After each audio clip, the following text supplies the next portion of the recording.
this is important for me because right from that area is where all of out of Africa people relate.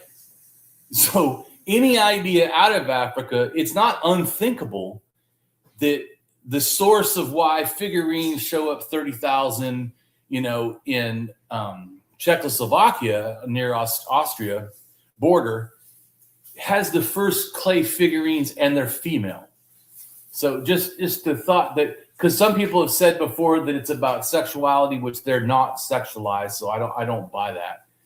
And the fact that they're female, I think probably more relates like the understanding ethnographically of what the Hazai say. They say it is like a pseudo ancestor.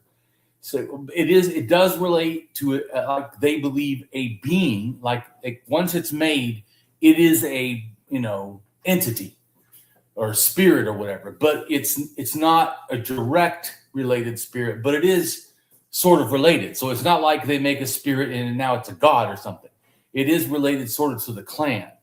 So this is important because I think, to me, totemism and clans starts in Europe, probably as a lingering influence of the out of Africa.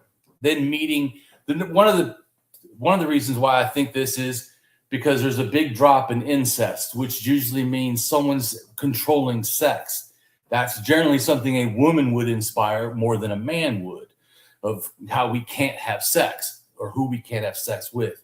But also there's like 4 different entries or like colonizations, like 1,000 or so years in between of the Orcanation culture, which is what is the first, people call them like the Cro-Magnons or culture. And then also that's when they meet a second time, the Neanderthals. And I think that it's possible that all this similar language, similar region, but different times, and then meeting different people would tend to inspire this clan mentality. Like, this is us and that's them. Anyways, just to give like why I think that's true. The figurines, but I don't think it was out of nothing. Like I said, Hazai people have where this pseudo being that's created out of mud or clay is related to us. And it's not related to everybody in Africa, every tribe, and you know what I'm saying? It's not all humanities. It's just pertaining to them. So I think it's possible that when they left Africa, they already had a pre-existing idea. Now, they've also, in Africa, 60,000 before the mass amount of people left, or at the time they were leaving, they found shells, ostrich shells with engravings that look like they're sort of family or maybe clan related. So I have also a feeling that it's not like, even though I feel that in Europe, Western Europe especially, that it emerged as totemism, it's possible that the seeds of that were already occurring in Africa. And so they just became more prominent when these people left and became isolated. Just my thing. So just, I want to address that because I feel like people forget, like, we came from Africa and there's like reasons already in Africa why things could be later happening. So also because I feel sometimes the way that the people can say it's like nothing happened in Africa and then everything happened outside. Yeah, outside of the people that just left Africa. Right. You brought up Ubadians, and I have to say it because I don't want to forget it. It's very interesting you brought that up. We did have a conversation. I don't think our the people listening know who the Ubadians are, so you probably want to give them a little bit of an intro. Yeah, they're basically the individuals who came before the Sumerians inhabited the land of Sumer.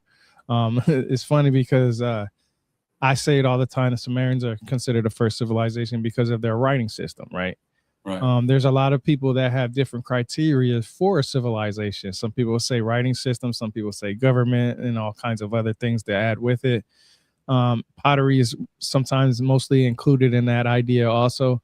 But the reason why I thought, as far as Göbekli Tepe was part of the being in the beginning stages, is because of the idea of how far back it goes, and because they say we haven't dug up the whole entire place of Göbekli Tepe, the idea is that there's still more underneath and that it goes back further than what we know of as today. After that discussion, How many thousand years ago is this? they say It's about 11,000 Yeah. to 10,000. Damn. Oh my I usually, God. me Let me personally, go back there. Hold on. usually I say somewhere around 12,000 BC, only That's just to too be on far the back. happy side. Well, yeah, because it also could be considered 11,500. So that's not. So I just say happy 12,000. It's just an easy number to remember. And I always say that, the easiest thing to do is always find numbers that is closer to something that you can say agree. Nobody knows exactly the right dates. It could have been 11,201. We don't know, right? Right, but just like where I say in Mali that it's 12,000, some people think it could possibly go as far back as 14,000. And that's why I'm glad you said that, because that was after that discussion. I was going back and rereading the book, the Doggone Tribe, and what I learned was that according to the Doggone Tribe, their invention or introduction to pottery, as far as being heat being used to heat it up and making it hard, was because a woman, her husband was a blacksmith, so he was using iron and manipulating metals and stuff like that, and of course he had fire all the way around him, because of course you got to have fire, right? Well, she would, like you was called it, the what was it, mud babies or something like that? Yeah, because of the idea. It has I tried. Yeah. So she would get the mud or the clay or whatever the case may be, mold her little pottery the way she wanted it, and just like how human instinct kicks in, hey, I need this to hurry up and dry, so I need to set this by some fire. So pottery was developed because the man, the blacksmith who was manipulating metal, had the fire, and the woman sat there and said, hey, I can use this heat to harden up this pottery. And that's how pottery came to be to the Doggone Tribe, which I think is very interesting because of the simple fact that you can see how that they have already had pottery before. A lot of people think I said this yesterday and say this so many times. A lot of people believe that the wheel was invented because of the use of transportation, transporting one thing to another very easy, or humans, or whatever the case may be. But the wheel was actually invented because of the simple fact of pottery. It was the pottery's wheel that got that started. So the reason that's possible. Yeah, I'm not saying it's not, but it also, the first wheel could have been a religious symbol. Related to the sun. I'm not saying that also, yes, the potter's wheel probably helped inspire the evolution of the wheel. I don't know if it was the origin of the wheel. I feel the origin probably personally relates to the sun, because we have wheel symbols. I gave you, real quick though, I gave you, just so people can see, I gave you a thing of what I call mud babies, but that's not correct. But just so people understand what it is I'm talking about. Mud baby. Because I think about mud or clay, and it looks like a little baby to me. Jesus. But no, it does. I've seen these pictures before, actually, and it's actually interesting because it's almost like the substitute. Look at that. Yeah, it's almost like a substitute as a child almost, and they make it from mud. What if the woman had a miscarriage, and they had sometimes they get a little bit, they didn't have no psychiatrist or psychologist like we do today. So this right here replaces the baby that they should have had, and it helped with their mental capacity in dealing with that. Maybe I'm just throwing that out. I think it's very interesting. I think that it would be great if we could get more information from the Hazai tribe. They still exist. They're small and they're oppressed, but they do still exist. I think it would be great if we did more research. I think one of the reasons, Africa doesn't get a lot of research, especially hunter-gatherer tribes, because people falsely consider hunter-gatherer tribes primitive and unnecessary, because they don't have pottery, they don't have metal tools. In fact, even their arrows sometimes are just wood. They literally just sharpen wood and shoot it. I mean, it's the most simple arrow like possible. Their tribe is super simple, and yet it's still complex is what I'm trying to show.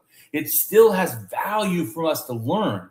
And I feel like it's just ethnocentric ignorance to assume that just because they have some things that seem simple, that they also cannot be complex or didn't inspire later developments of complexity. I feel like that's why I wanted to add this to this, because I personally feel it could be why you end up with figurines, all these Venus figurines in Europe, maybe came from Africa. I mean, so I feel like that people do not talk about that enough, and there's literal evidence to support that that is possible. Anyways, so I know we got you worked up. Not as well because it pisses me off because people like ethnocentric and racist and bigotry.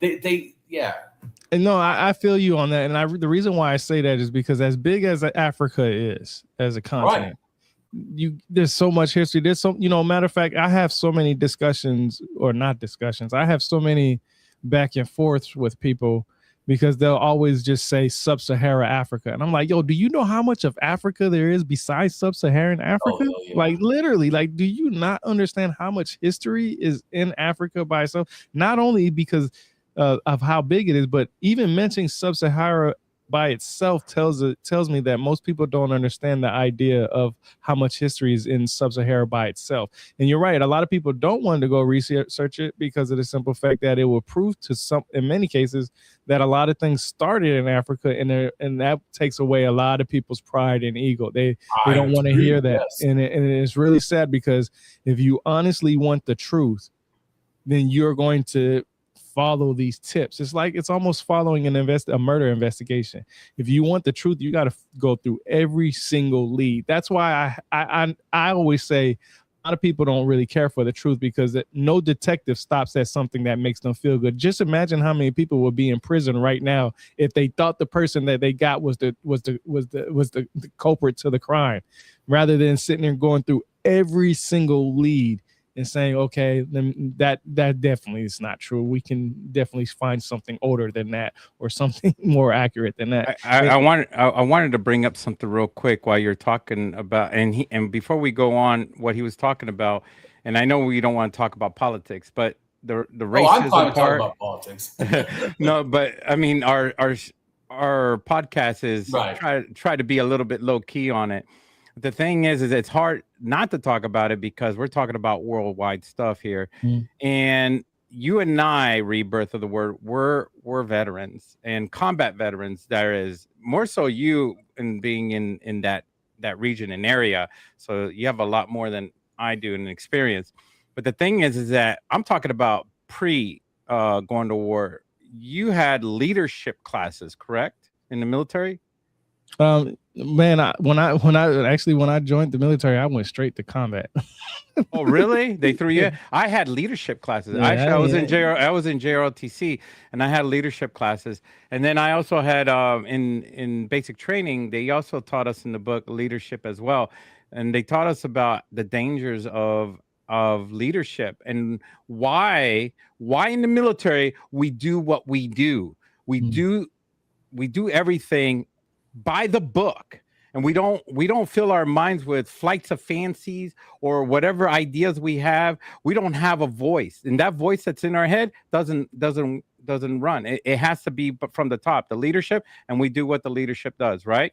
So I wanted to bring that up, that racism is not really the community itself, but the leadership at the top failed the people, and they wanted the racism so that they can fuel their wars and push forward and taking over another country. And it's happening today, and that happens. Well, you can take over your own country. I would say I don't think that it's just used for other countries, which I do agree it is, but even your own country, even countries in Europe, because what's Europe?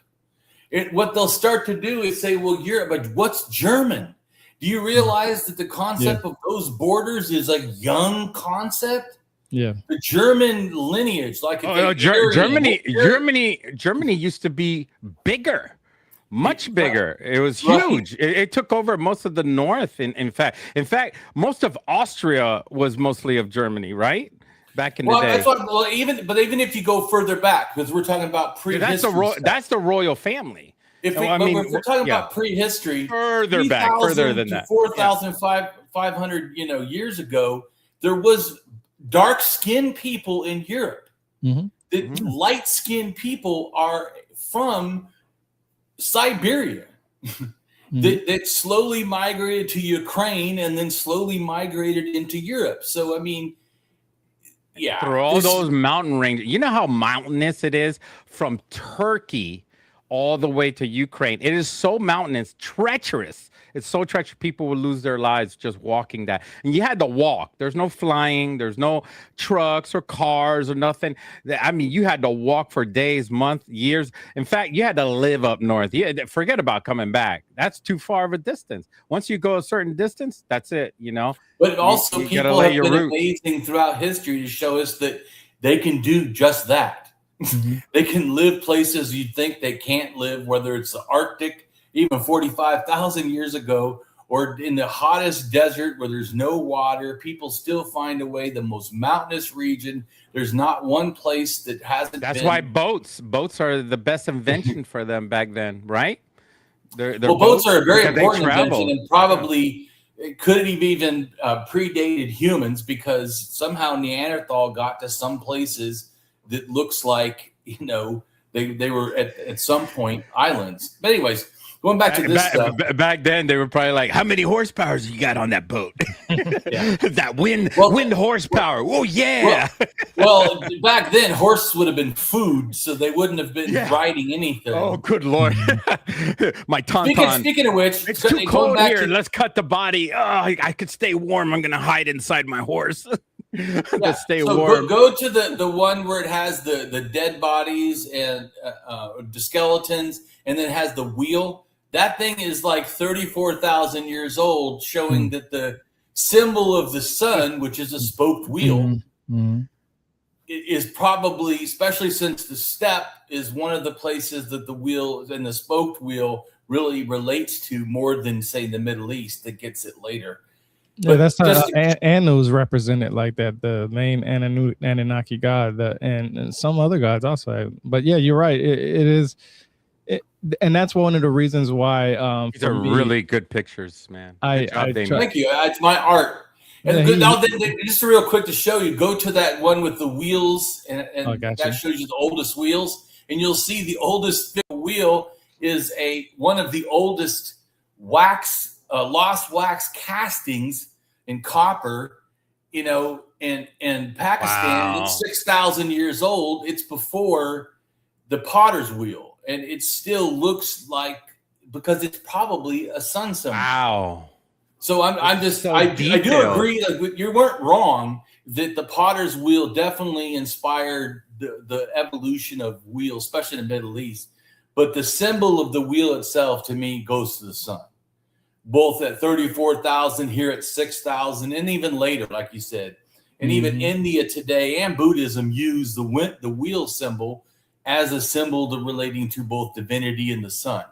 Anyway, and I agree, some of the Middle Eastern stuff. So, but that's the wheel. Going back to the pottery stuff, go back to the main picture I showed with the 30,000, just so I can explain. This one right here? Yeah, that one. Okay. Yeah. So 30,000 years ago is the oldest, in a sense, use of fired clay that they have evidence of, because, of course, we could, at some point maybe find, stuff that later says different. But I think it's an important factor to remember that the first stuff wasn't pottery. Oh. I just lost my screen. Yeah.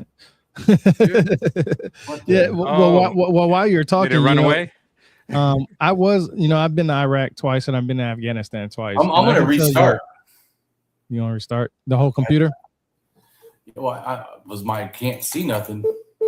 Okay. Oh, so he's showing over here that the oldest one is out of China, which is crazy. Oh, I came back. You got it.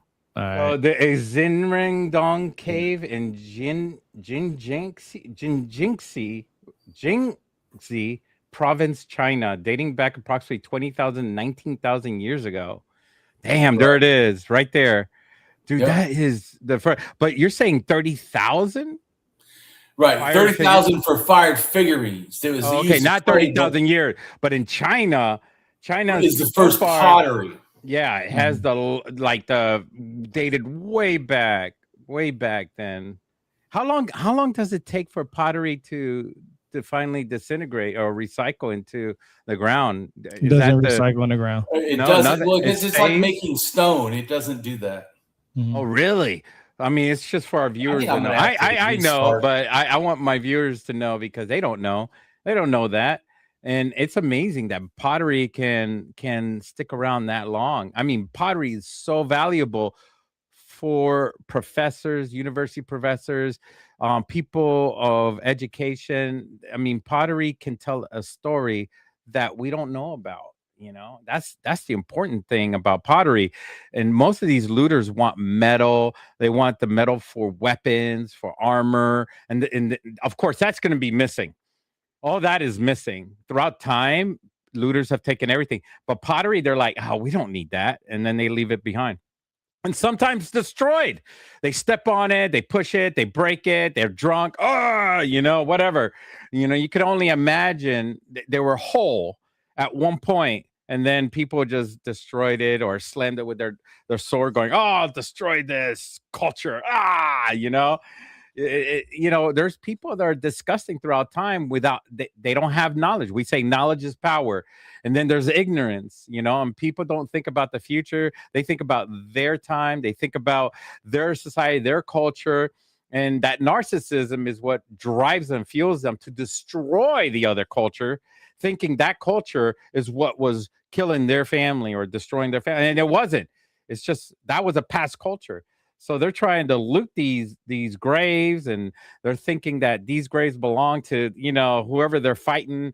And in reality, it belongs to people like 10,000 years ago. There's nobody there fighting, but they're desecrating these graves. And there's a good reason, because they're fighting a war and they want to stay alive. And it's survival. Once again, we're back to survival and this podcast, because every podcast we go through, it's like we always come down to the one point, the one basic thing. Humanity is going through a survival mode to survive, to live, and to breathe, and to fight these wars, and eventually that's why it's so hard for us to get that knowledge.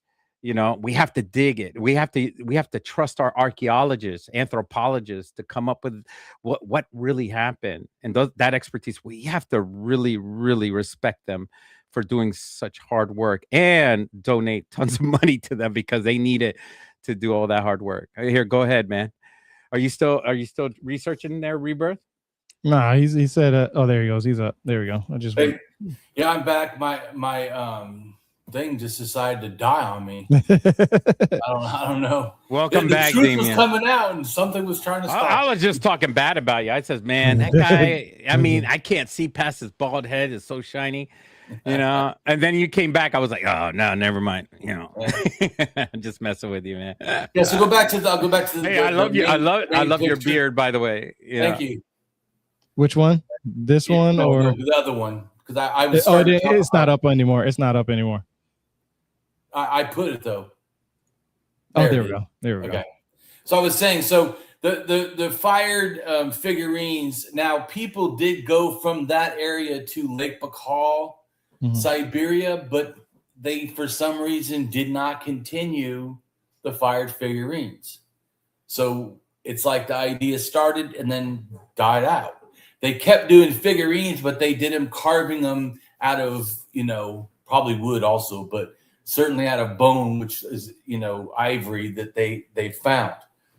So, and they're from 24 to 14. So they're before the fired figurines in Japan, which could be influenced possibly, or maybe they just decided to also do figurines. Now, China doesn't do figurines. The first figurine in China is closer to 14 to 12,000 years ago of a bird. It's not a female. So it has nothing to do with that. So, but Japan gets pottery from people going, and I have a map that shows how the pottery moved from China. So it's 100% fact Japan did not invent its own pottery. Japan got pottery from China. So did Siberia, where it says Siberia pottery. I just put a picture. This shows how pottery goes from right here. I did a map because I wanted to figure out, and I showed the kind of pots that moved. So the pottery goes from China 20,000 years ago. One branch of the pottery goes to South Japan. One branch goes to North Japan. And then there's also one I didn't show on here, which comes actually from Korea, which is another branch, which still is part of the China stuff, but a younger branch, the Jom pottery. See where it says the red Insepid down at the lower right-hand corner? It says Insepid Japan pottery, rope pottery, meaning not by a wheel. Yeah, is that the same as the Anu people that's there? Yes and no. Okay. So the Anu people would be part of the Jom lineage that continued. Jom lineage, like that, someone just did a thing in a research that a lot of the earliest Jom were D haplogroup. So D haplogroup would have been black-looking people. Dark skin. I'll show you real quick, Dak, just as you asked. Yeah, brown. You know, I noticed they either use the word brown. They state that a lot of people try to avoid the word black. No, I think they were black. I think I think it's completely wrong. Later, people did get lighter skin, but the branch is 58,000 years old from D, because D and E were together, and E is in Africa, right? It's mostly dark skin, but this lineage left like one of the earliest to leave Africa and went all by itself. Like some of the other ones, people went together. D, I think, did its own thing. And once again, it moved in a way that's pretty crazy. Here, do you see the picture? So this is D people, even today. The Amanese people are D without other influence. Well, they're black people. I mean, they look like I always say, but they consider them Asian, by the way. Yeah. And matter of fact, I mean, the oldest haplogroup in Africa, that group of individuals named the San people, I heard it said different ways, SAN people, they have Asian features, and they have one of the oldest haplogroups in the world. Well, they have B, but so do the Hazite people that make what I called mud babies. Both of those are a branch of haplo B. So, and they both have like anywhere from 15 to 10,000 year old culture. So yeah, they're definitely old. Yes. And I agree. Even the Hazite people have some features that look, different. But Africa, like you said, is a big continent. A lot of people had different features, and sometimes for different reasons, like different people mixing in, because the Hazite people were B, but they also got an influx of people that were E, and E is a younger haplogroup than B is. But anyways, my point is, I'm trying to say, though, the first people to go to Japan are related later to the Jom people is D2, I think A. And the people that are in the Amanese, they're D2, maybe it's D1. He's D1A and D1B. D1B, I think, is the Amanese people, and D1A is the people in Japan.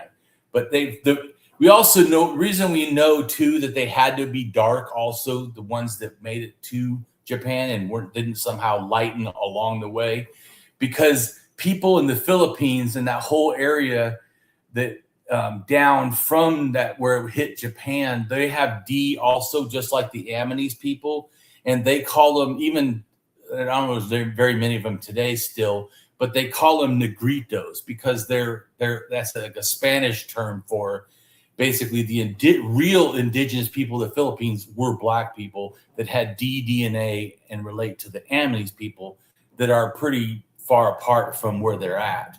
But it's because D went to both places and then distributed down and took over these islands. So, like I said, that shows, and the reason I bring this up is because sometimes they'll show like Jom people and they'll show them as looking really light skinned. And I'm like, maybe at some point, but certainly their ancestors 30,000 years ago showing them as light skin, I think is propaganda or misinterpretation. I don't think it's like accurate to me. Wow. I'm an anarchist, so I feel like I just want the truth, and I really don't care if the whole world was black people. Great. I mean, it makes no difference to me. I don't care about white race or any bullshit. Who gives a fuck? I care about humanity, and all of us matter. So it really, to me, just does not matter. So I don't get hung up that things could be this way or that way. Who gives a shit? It doesn't matter to me. I feel like I have no, bigoted or ethnocentric skin in the game. Who gives a fuck, to me personally? So I'm just saying, but it does make it piss me off when I know that things are probably facts that are being fucking hidden. That does piss me off, especially when it's for a racist and bigoted reason. Mm-hmm. Anyways, so yes, going back to the picture in Japan, just so we can go back to the John people and the Anu people, like you said, which I also have a picture of them too, but I don't want to go there because I want to focus on pottery. But yeah, so the John people at this point probably still relatively dark skinned. Certainly the first ones that show up, before pottery shows up, absolutely dark skinned, probably just black. But the people by this point at 12,000 years ago, still not white skin, so there were no white people there at all, but probably could have already been a little bit lighter, but probably brown, like a really dark, Hispanic person or something. Coffee brown. But certainly, coffee brown. Certainly not white in any kind of fucking way. So, but yeah. So depending how much milk. Like a lot of times, white people, bigots, will say, well, white culture gave everyone everything. I'm like, man, you don't know fucking history. There's a lot of people out there like that, and I wanted to say, a lot of people. The reason why I think people avoid the word black because they always say sub-Saharan Africa. Like I said, everybody brings that up that I see that's in the world that's a bigot or a racist. They always say nothing came from sub-Saharan Africa, and I was just like, bro, you have no idea how much history is just in that area by itself, but let alone how big the continent of Africa is, to sit here and say something so stupid like that. Because I see all the time on social media, I want the truth, I want the facts, I want to know this, and then you say, hey, look, man, I found this in Africa and this seems to be older than what you're presenting now. Oh, they ain't got nothing to do with, that's fake, that's blah blah blah. And I was like, have you seen this material before? They're quick to react and rather than going in there and saying, I didn't know that. Let me go deep dive in there. And then a lot of people will go to Grok and ChatGPT and ask a quick question and think that Grok and ChatGPT is going to give you the right answer, which we all know that is not going to do. Matter of fact, when you ask Grok a question, you can see the sources it pulls it from when it starts. It literally starts with a lot from Reddit. And I cannot see how people can believe something like that so fast when there's thousands of books and literally tons of information out there that you can have for free in your hand, and people will spend more time arguing on the internet rather than researching. So it just blows my mind, the words that we use. And not to get religious or anything, it all goes back to the Tower of Babel, confusing people's language. Some people will say one thing, somebody say that same word somewhere else, and it means something totally different, and now they're arguing about what that word means. Well, people say different things, certainly because they have, a motivation behind it. If they were like me and just cared about what's the truth, they wouldn't have this same problem of trying to fit an ideology. What I want to do is fit what the facts are. That's it. I want to know what's the truth. Here's the thing really quick you talked about the Anu people, just to explain like why. So the Anu people, it shows here at this top in the left-hand corner of their range, which is more today than just originally. Originally, they did own half of the lower island also, but they never were the entire all the islands of Japan itself. They were more, the Anu themselves, more related to the middle and then the whole north, including, as you see, parts of what's now Russia. So their fight for their own freedom doesn't just happen because of Japan taking away their indigenous rights. They're indigenous also to parts of Russia. Anyways, just to go back, so they have a lighter skin and a look, and some of it's because they have some of the Siberian Russian DNA and not just original Jom people. Although I think they have 40 or 60% Jom DNA. So they have more, because I think the regular Japanese have like 10 or 5. It's way lower. But of the original Jom people, like you asked. But anyway, so just to explain that really quick. But to go back to the pottery stuff in general, that picture, right? So pottery moves from China to Japan, and then later, as you see, Japanese is older than Siberia. The Siberia gets it 6,000 to 12,000, and Japan got it before that. They get it from 16,500 to 14,000. So they get it way before, in a sense, Siberia does. Once Siberia gets it, that stuff in Lake Baikal, which is right above Mongolia, there's that blue little lake. Once pottery hits there, it goes over through Kazakhstan into Ukraine. It also goes from there down into Iran. And which is why I have a feeling that it could have, because the first pottery is on the border of Iran and Iraq, which is really close to where these people with R2 male DNA went from Siberia or Kazakhstan all the way down to Iran and to the border of Iraq, right where the pottery is. And they have the first pottery practically. And they also have the first goat herding. And then they also go from there into Russia through the Cossack Mountains to the place where the Yama people are, which is the area that it then becomes all the white people of Europe. So some of the mythology also could have spread that way. But pottery went straight across from Siberia into Europe, influenced from China in 2 different ways. One was male DNA N, female DNA N, and which is different, and male DNA R1A. R1A is a very more like, is nowadays R1A, so people understand, is more like Poland, is more like Russia, Ukraine, and Estonia, Lithuania, those like more northern. All the rest of Europe is mainly, besides I, male, which is older, is R1B. That's when people think of Aryans, whatever, though, they think either R1B or R1A. Yeah. Although R1A is probably more likely, although no one was calling themselves Aryans. That actually is something that is mainly in India and broke off from India and Iran, yet Iran doesn't call them Aryans, which I always tell people is because it's different clans that broke off. So the ones that went to India might have said they were Aryan, but that doesn't mean every clan before them was that also. So, but people don't care about history. What they really care about is it matches some bigoted, scheme they have. But also, to me, none of these people were pure. So they always act like what's pure. None of them is pure. In fact, even the Yama people that eventually become white people, they were darker skinned males, or at least ruddy skinned males that chose lighter females to mate with, eventually then having children that were chosen to be more white, and more white eventually ended up in white Europe.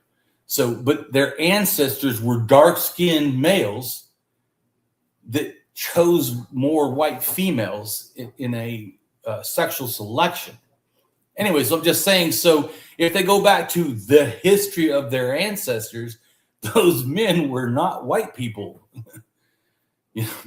It's just saying that, so that the whole, to me, concept in general is just a bunch of bigoted lies. It doesn't even match like reality. Anyways, it's the ego, bro. It's the ego. What could be the difference? I mean, you're really mad about, like when you said about Europe earlier, a lot of people say, it's Europe. And I'm like, that doesn't mean it's white. Yeah.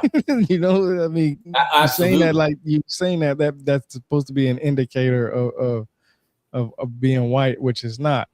We know Africa is brown skin because of the idea of the equator and the science that says that, you know, the oldest bones and so on and so forth from that area. But then a lot of people will say, well, we found the jawbone in Spain that goes 40,000 years, and that's all they found was a jawbone. So I'm sitting here like, okay, how do you know that's not? But like I have a video before. I talked to a scientist about the DNA, and I said every culture was dark skin. The Cro-Magnon, which is the Orca Nation, and then the Graviton, both those dark skin, almost black. Then the next culture after that, you know, the Magdalenian, they were also super dark skinned to almost black. Then you had, after that, you have Western hunter-gatherers, which were seriously dark skinned, ranging on almost black. There might have been a few random, but so from 40,000 or 50,000 all the way down to like 12 to 9,000, all of them in Europe, all of Europe, were all dark skinned, almost black. So original Europeans, but like you said, and I've also said, they came from Africa. It's black explorers or whatever. The part that you don't get that, it's just wild to me. Not you, but I'm talking about like I get you. People that choose to like think differently. Like, what do you think? You think your ancestors were always white? What a joke. Yeah, I actually did a podcast discussion with a geneticist named Dr. Keith Chang. He's like one of my first podcast interviews. Like, this is when I first started doing interviews. And he is the founder of what is called SLC 24A5, him and his team. And that's literally the gene that causes the Caucasian skin. And he wasn't looking for it to prove that black or white came first. He was what he's trying to do, and what he's still trying to do, is find a cure for skin cancer, and that's how he found it. And and here's you can show a map so people can see where it came from, how it moved, what time it moved, and where. Man, see, you on it like white on rice, man. No, that's seriously. And for me, just so people understand too, I didn't start with trying to prove this either. I just wanted to know, like originally, like you're talking about, like how. So originally, I wanted to research religion, which I thought was 12,000 years old and started in the Neolithic. This is what I thought, because people say stuff like this, and I didn't know. And the more I knew, the more I realized I need to learn more. And the more I learned, I need to learn more. And then the more I realized that, like, wow, why are we not even starting in Europe and shit? I need to start in Africa.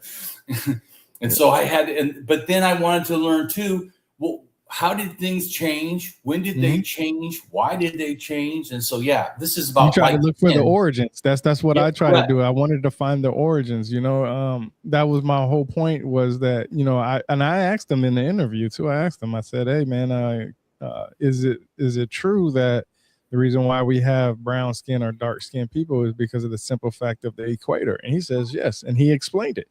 He explained the reason why. I mean, we've been taught that since, you know, I'll say at least kindergarten, from what I can remember about that. So, and you're right on, man.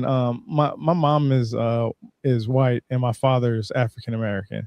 I went home to two parents that had one white skin, one black skin, and I know the history of, you know, racism. You know, just not just in America, but my mom is German.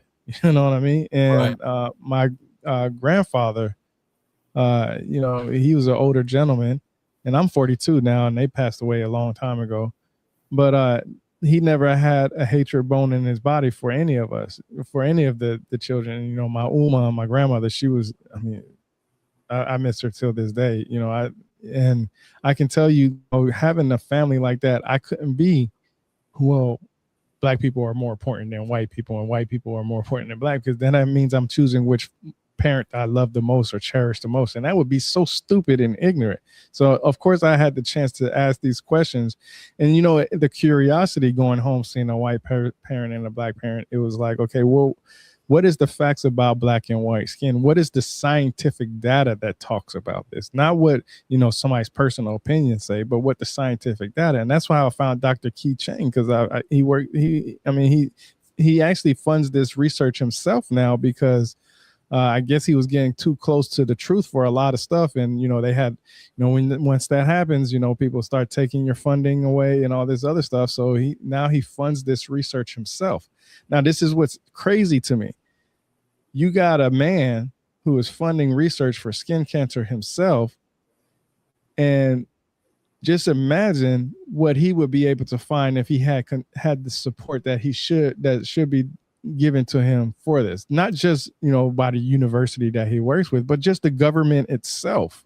I mean, cancer is hurting a lot of people, and like I said, he wasn't trying to look who came first or this or that. He was and he's Chinese. This dude's he's Chinese. So he had no dog in this fight at all. He wasn't a white guy and he wasn't a black guy. He was Chinese. Well, right. And just like me, I shared this stuff, right? Because this is basically this picture right here is like 5, 6, 8 different sources put together, like made more understandable. And I have never had anybody debunk any of my stuff, any of it. But of course, I use good sources for all my stuff. And then, of course, I have a blog where I then list the reference links that people can go to search out anything I say. And I think that people should take like you said, SLC 245A or SLC 45A2. Just look on Wikipedia. There's Wikipedias for just that number, and look up what the cultures are I list. Afro-Angora 3. That person is the first one, blonde hair and light skin in the world. 18,000. But it already was getting lighter, but the first one to have these alleles and stuff. And then where I say it went to the Terran mummies, it comes from Avangora 3 related DNA, which was R1 DNA that relates to the maternal line, not because R1A and R1B male also kind of did this similar almost thing. But anyways, I want to go back to talking about the pottery stuff, but I just wanted to say that people understand that pottery and ideas and stuff moved with what these arrows are showing. This is how I think that people need to grasp it. It's not like one thing. That's also why it is related. I learned this stuff. I go to the pottery ones that I showed you for Göbekli Tepe and all that. There's a thing. That one, right? Right. So in the Middle East area, right? So we showed the places that weren't the Middle East. In the Middle East area, because I don't want to focus on Europe and all that. The Middle East area, which was what I wanted to address. In Israel, they made these stone bowls or whatever containers, and they made some of the first beer at 13,000. So, and then there's wine made at Korkatepe, and Korkatepe is important. I'll show a picture so you can from a link. Here. Excuse me. So Korkatepe, you see right here, these bowls they made at Korkatepe, which is like 12,700, 12,500 years ago. So before even Göbekli Tepe. Now, some of them, not a lot, but some of the ones at Göbekli Tepe look almost like this and have similar designs on the outside, similar sort of thickness, which was crazy to me. These are stone bowls. They even put a lip. Like, why, bro? Did you go that crazy to even make like a lip on it and make it look perfect? And its thinness is like, look at that. I remember when I first saw this, the first thing I thought, someone's in control. There's no way you get now. Look how perfect that is. At one site, if it was kind of like this, okay, maybe it's because someone has OCD, right? You could try to, give that as an explanation. But I'll show you another site, which they do the same thing, which starts to tell you, wait a minute, something's going on. So here is, I shared the wrong one, I think. Yeah, I did. Hold on. Have they done the mathematical calculations on the circles from the top and the bottom to see if they match the same circumference? I don't know if they have. So this right here, where is it? Let me go to his videos. Because that would be interesting if they are like exact, like the top of the clay pottery is exactly the same size circumference as the bottom. If they actually discover that, it's insane and it's mathematically exact, and even the circumference could be equal to the amount of pi. Maybe they had a concept of what pi is, you know. So Well, I don't know, it's but it crazy. does. It does look like they were doing it with intent. It's certainly. You see here, this says. I mean, that's what everybody wants to know. If 300 looking stone bowls. okay, so this You obviously see looks that? like something that somebody built these because it's useful. They're Well, building yes, it because they useful. need it. And then there's another site that this website The lists. one you showed previously, they made it specifically to identify a Yeah. family or the death of a family or a specific level of who that person is, kind of thing. But Well, that I right do there agree looks that like some of this those is for use. were in graves, but just think of it as a corpus though, because several graves, so it's not just one. And there's also they did like I think 180 different bowls and stuff, so it wasn't like one time either. It's and what I'm trying to show though. This is what I'm trying to make a point. It can't be just OCD. It literally is someone culturally is saying this is what we're doing, which is important to grasp. So Kranatepi, they also make these plates. Come on, they look almost like shit you would buy, and things, right? And then I also want to show you that at Göbekli Tepe, because it's important to grasp what I'm trying to say. They're doing these extremely defined things at a time that it doesn't make any sense for them to do this. Hold on. Yeah, I gotta say why you're doing that. Yeah, there. I look at pottery as what we use as plates and cups as today. That's the usage for it, basically. Right. And sometimes, and a lot of times, not just for sustaining food or eating food or anything like that, but because, like Fat Jesus said, I mean, it was a representation of somebody. That's where you get the depictions of the mythologies of the gods. Most of the mythology started in depictions of pictographic script on pottery and other art, such as the figurines that you talked about. Right. So here's Göbekli Tepe. Do you see how these bowls are kind of crude and not as nice? Mm-hmm. But then they have some like this right here with designs on them that are thinner and have designs that are kind of similar to and more refined that are kind of similar to the ones at Korku Tepe. And like I said, Korku Tepe is important because it's older than Göbekli Tepe. And besides that, it's better pottery, or it's not pottery, but better bowls. They've done like look at the bowls and the more sophisticated. Sophisticated. Now it's important. Like I said, when I first saw this, and I'll show you another picture that shows a whole bunch of them, like in like a corpus of them. You see that? Blow it up. Yeah, that's crazy that you say that because a lot of people don't talk about the artifacts that they find that go back to Tepe or any of the other tepes. They always talk about the structures that they found, but the pottery is going to tell you a story also. Absolutely. I feel like when you talk about just the structures, the walls and all that, you're just talking about the tip of the iceberg and you're forgetting everything underneath the water. Oh, there's all kinds of stuff to Göbekli Tepe. We could do a show on it sometime because there's a bunch of different things that relate. Message. So this is Korku Tepe, which is at least 7,000 to not 7,000. At least 1,000 to maybe 12,000 or so or more older than the stuff at Göbekli Tepe. And like I said, the pottery stuff almost looks like shit you could buy today. And this isn't pottery though. This is stone vessels carved to almost perfection. Or certainly, and I'm not trying to say high technology perfection. I'm just saying at a level that's beyond just use.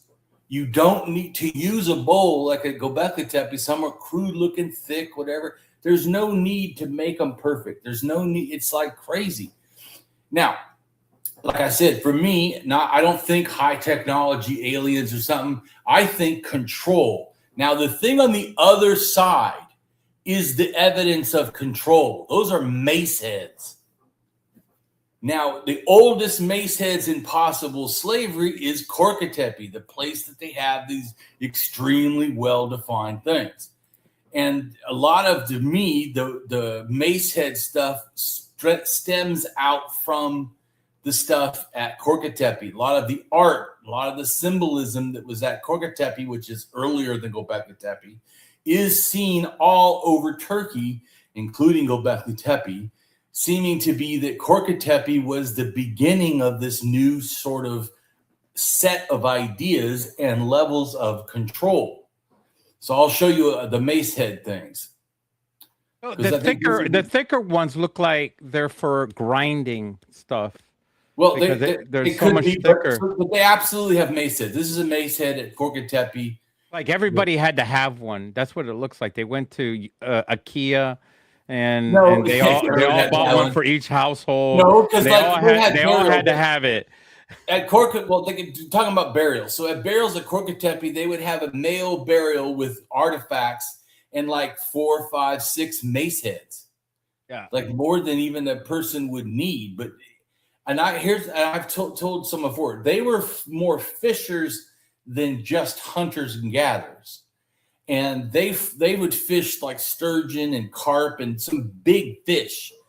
It's not unthinkable, possibly, that the authority didn't start with cracking people's heads. I do think this has to do with authority, like I said, but it could have started hitting fish, like as a way to like stun them. People use bats even sometimes today for really big fish. So because I try to look at a natural explanation of the person's environment and like, why did Korku Tepe get this and other people didn't?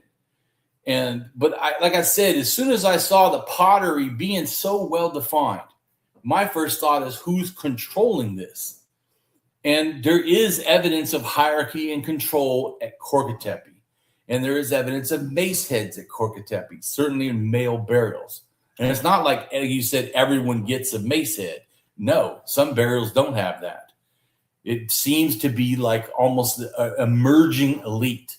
Like I said, and it may not have been originally that they were using them to crack people's heads, but I think eventually we absolutely have evidence that they were used to crack people's heads. So just to show that there's a connection between power's rise and pottery. And like I said, both of them happen at Korku Tepe.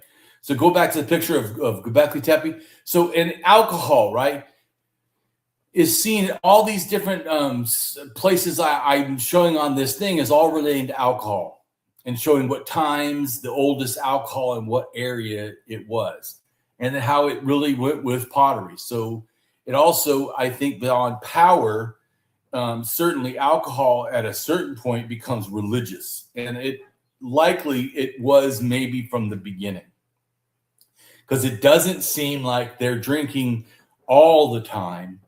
So it could be just more like ceremonial alcohol use, and that also could be what helped inspire why pottery maybe sort of emerged, especially with these stone vessels. It's possible. And like you said, being in grave context as opposed to just non-funerary context, Göbekli Tepe seems to kind of be, obviously doesn't have lots of burials, but having the pottery like put in piles in a corner of the temple, or what could be a temple, likely used as the temple, could reference that once again, these are ceremonial uses like feasting. Anyways, so I want to go to the blog itself that I did for the Rise of Pottery. Okay. So Rise of Pottery Middle East, because this has to do with before we get to the Ubaidian, in a sense, there's stuff that's going on where Dramo pottery, right, is happening at 7, 8, 9, thousand, because you add 2,000 years to whatever the BC is generally. That's what you do. So the Dramo is happening, and that's that. Like I was saying before, that's over like near Iran and Iraq border, and then you have whiteware, which is 9, 10, 11,000 years ago. And whiteware is made out of like plaster sort of thing. So it's not really ceramic. And later they have dark faced ware, which still isn't exactly a kind of similar as just ceramic. But these things are happening in this area right here, which also is not really Göbekli Tepe. So it's interesting because where it says early pottery Neolithic, that's closer to where Göbekli Tepe is, but that doesn't happen until 9,000. So it's kind of odd that stuff at 11 and 12,000 is doing stuff with stone vessels, and then nothing, and then not till 9,000.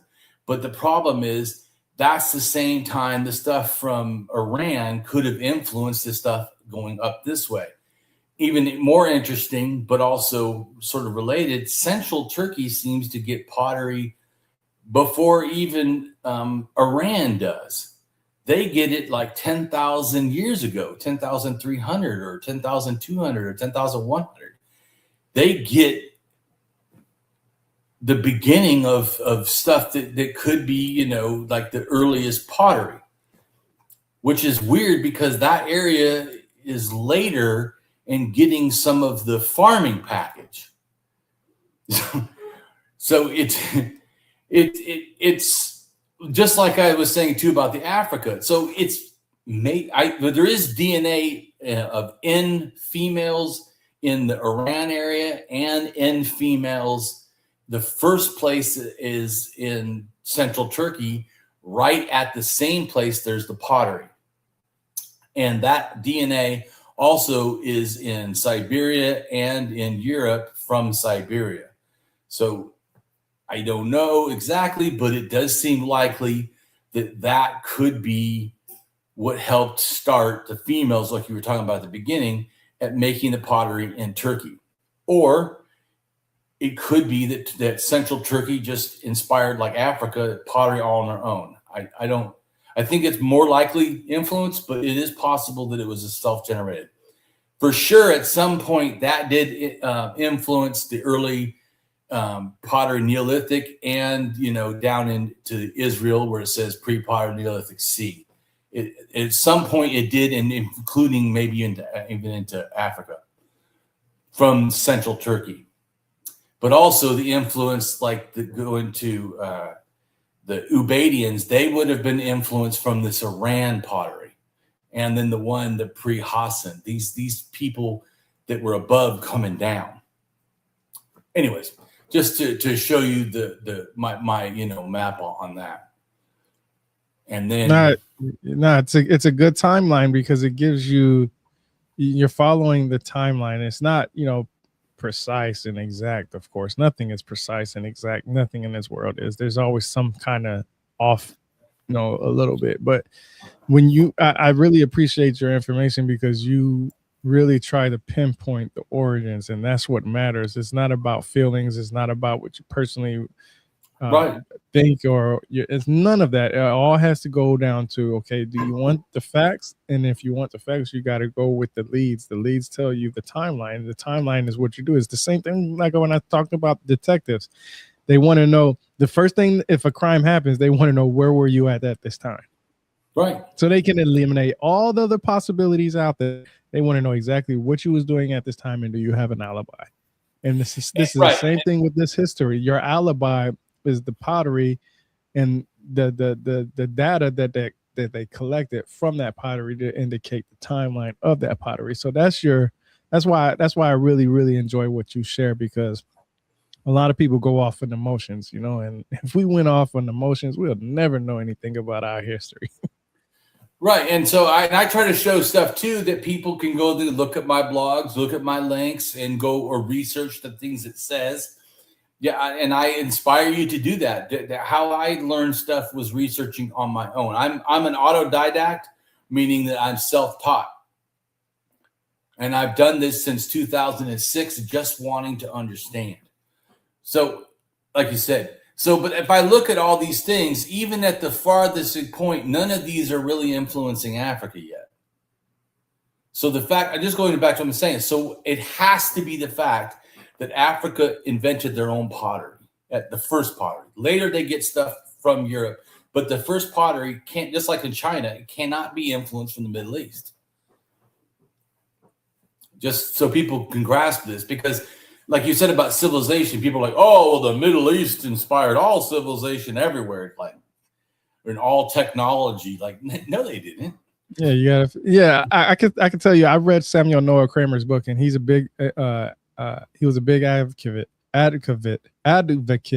for the Sumerians being the first civilization because of what he has. Actually, this book called the 39 First, the history of Sumer, basically, and it's basically the these first things that happened in this world, and pottery is listed as one of them. But like you said, you can find pottery older than the Sumerians. Matter of fact, I honestly believe the Sumerians weren't even first on anything. My personal opinion, like I said, I try not to share my personal opinion, but to know the facts, I don't think the Sumerians are the first on anything, on hardly anything. I think they are just a group of individuals who came together to say, hey, we need to start recording this stuff. And that's when they started doing it. And they took their culture and history from people from around the world. And what I mean by that is the simple fact that you can look at Göbekli Tepe, you can see that's pretty old. And then you can find places in Africa that are older than what is Göbekli Tepe.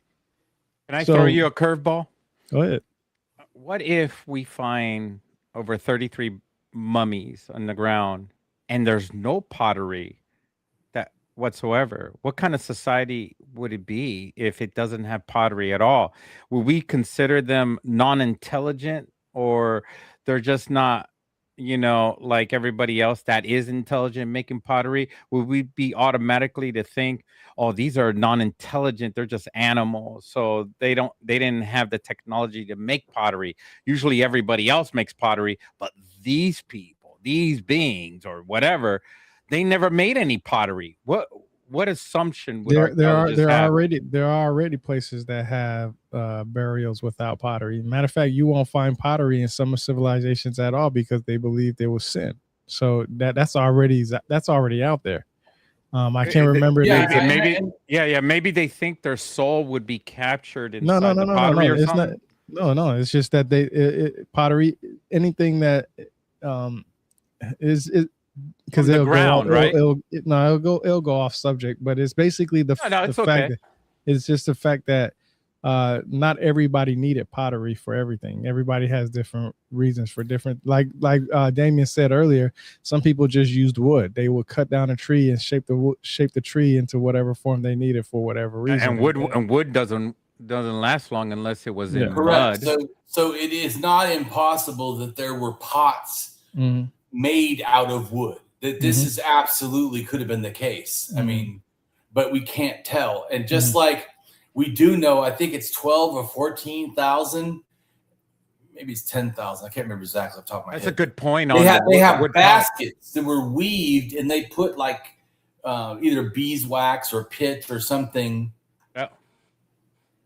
Man, what the heck? You know what's incredible? It's like Pompeii when it was when the lava rolled through the town and the city, and the clay pots were the ones that survived, and anything that was weaved or woven was completely burned because of the heat, the high intensity heat, and that heat was continuous.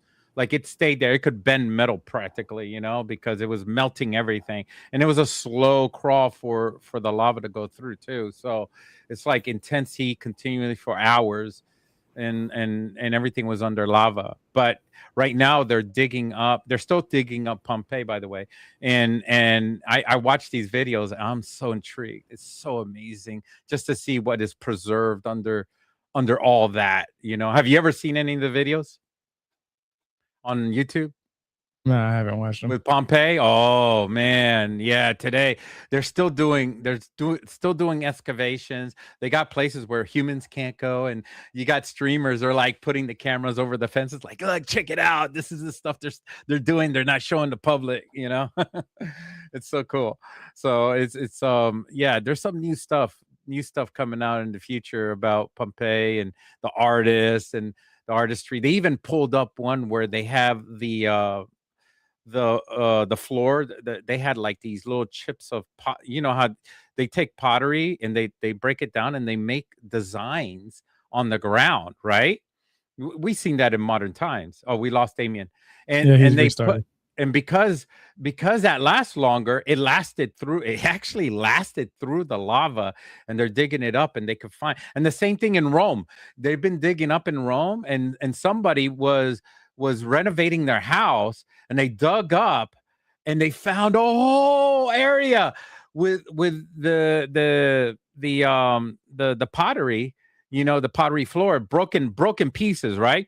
Making a design all over the floor. They can't touch it. They can't break it. Why would you? Why would you want to do that, right? It's in your home and everything.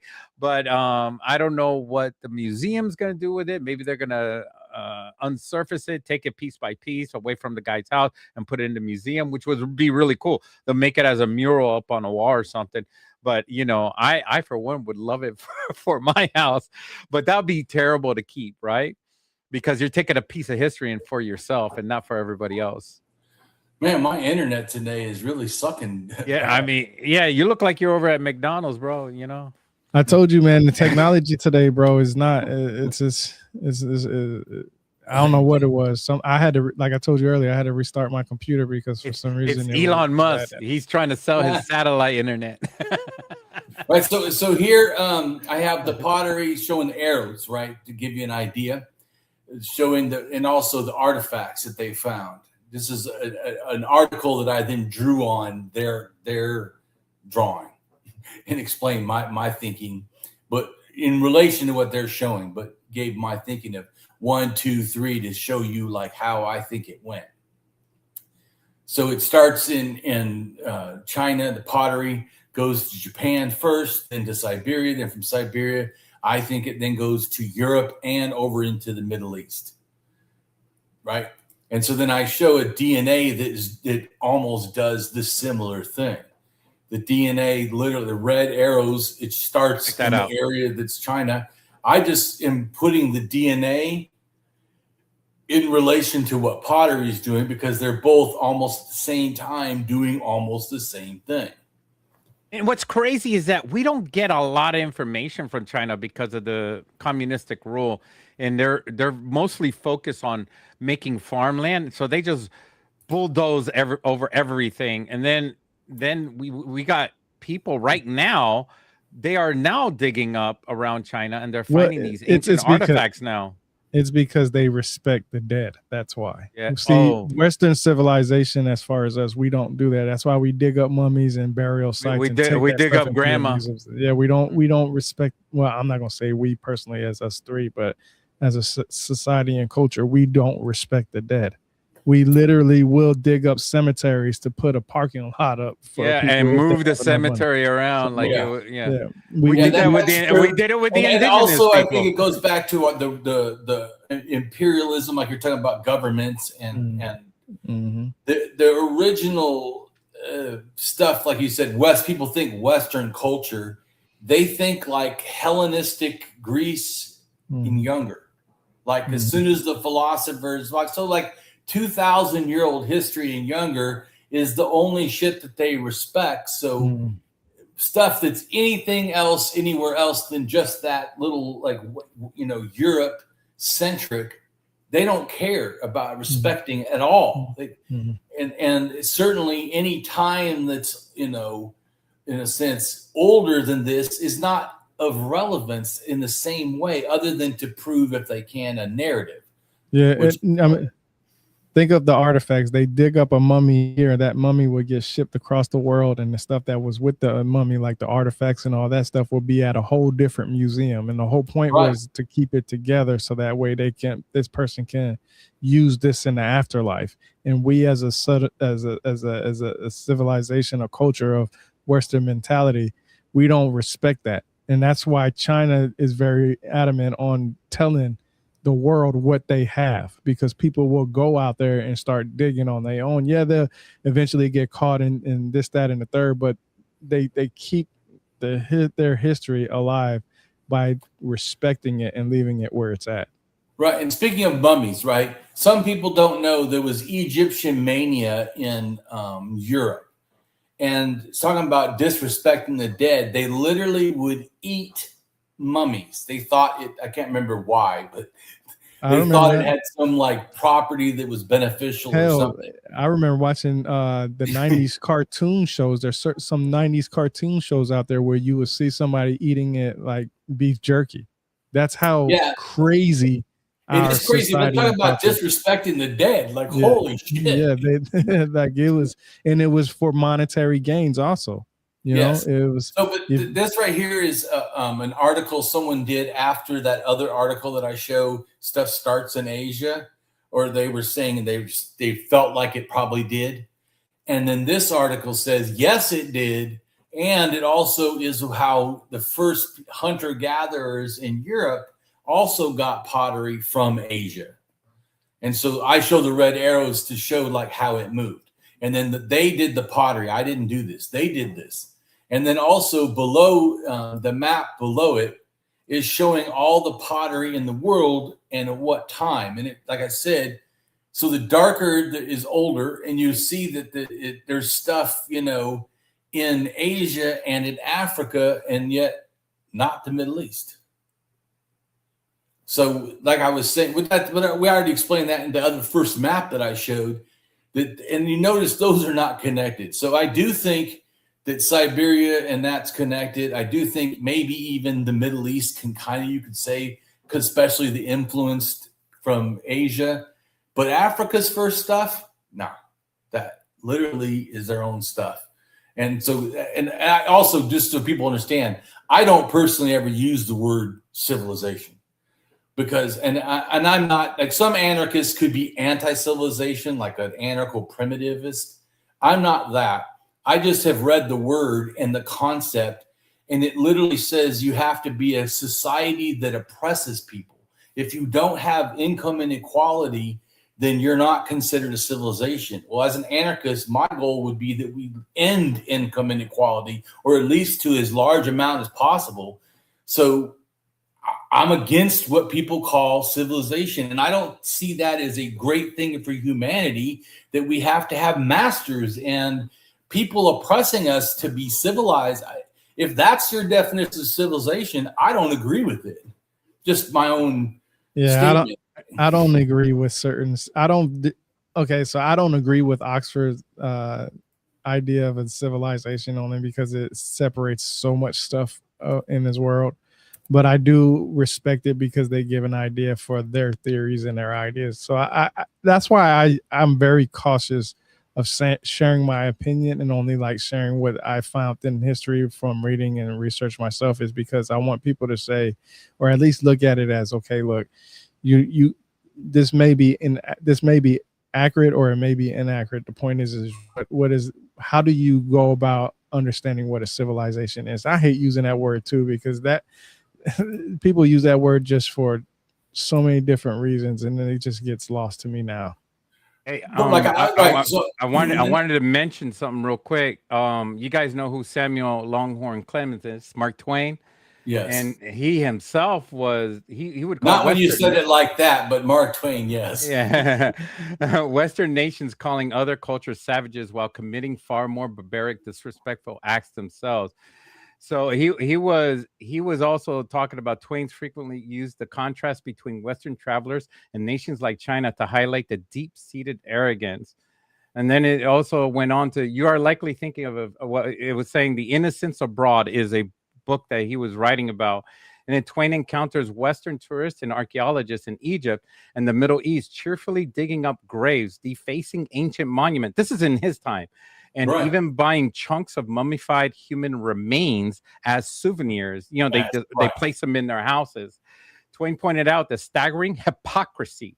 If an Egyptian or Chinese traveler came to England or America and started digging up Christian graveyards to take home skeletal souvenirs, the West would label them bloodthirsty savages. Yet because the West did it under the guise of science or traveling, they viewed it as civilized. There's your Oxford Dictionary there, buddy. I totally agree. So, and I do appreciate scholarship. What I'm saying is the concept that it has to have a complex society is one that's a state society. What? It has to have, like it says here, civilization is organized around diverse populations, divided into more or less rigid hierarchical social structures, divisions of labor, with a ruling elite and a subordinate urban and rural population. What the fuck? No. Well, no. That's not, somebody edited that. Somebody, they think that they have the right to edit that and write that. So whoever edited that, pretty much wrote that, and it doesn't make much sense. Oh, there's Princeton, this one's from Princeton University Press. Also, but my point is, I'm saying in 2023. So see Cambridge University. I'm just making a comment that it is a bigoted belief that it has to have ruling elite and subordinates. And I just feel like that shouldn't even be fucking in what we call civilized. I don't think having people that are not having their needs taken care of and so that we can give all the money to an elite makes it civilized. Like, what the shit? Especially because if you try to change that, on that website, you'll be condemned by those universities. That's who you're going against whenever you're talking about. I'm not scared to go against a university. When I say that I support, archaeology and stuff, I always say that I support probably 95% of what they think. What I'm bringing up is that what your interpretation is much more correct, right. But you're going against their textbooks, what they believe in, what they teach, their curriculum. And if you try to change their curriculum or make them want to say, oh, I'm sorry, we were wrong, they're not going to do that because they're an institution much higher than you are, and they want to maintain their status. So here you are, says, no, that's not right. But you're not part of a university. They're going to dog you down and say, no. And that's the world that we live in. And even if we're right and they're wrong, the wrong part is going to be written on the internet. And then all of us searching on the internet with Google AI is going to be spitting out like a parrot exactly the wrong thing. And that's what we need to work on. Probably if you talk to professors and not like the ruling college, because the college has to deal with the billionaires' donations or whatever, the rich elite, where the person teaching is probably not the same as the person, in a sense, constructing the college. We had Professor Sean Schweiner with his book. Remember Rebirth of the Word? He's a professor, and he will tell you the politics of the university. I sat down long hours and days when he was staying with me because he ended up homeless at one time. This is after graduation, of course, not during, when I was going to school. You can't play favoritisms, right? And he would tell me about the politics and everything. And he has to play along because if you go against them, you find yourself out on the street with no job. But that's what I'm just trying to classify is that I don't see individual archaeologists or whatever, or people that are professors at college the same as the college elite that are, in a sense, orchestrating the stuff, because the people at the top do have rich donors that they, where the other people are just workers. So anyways, money talks, bullshit walks. That's what they say. But still, even under that system, I think there still is a lot of good stuff that's produced.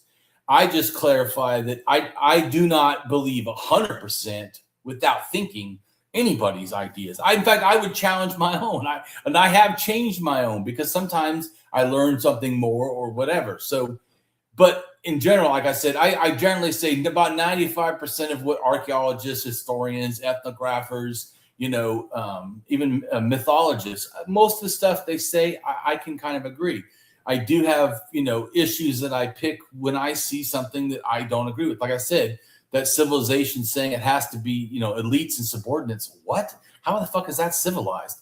So if someone is all equal, then they're not civilized. If they have all kinds of other things, like I just find that to be ridiculous. But anyways, and Damien, and I said this in the last podcast yesterday, that these YouTube videos are historical, because once we're long gone off this earth, there are going to be historians, kids graduating, going through every social media post, because they're going to have access to everybody's comments in X and all that stuff. And they're going to have access to all these YouTubes and these videos.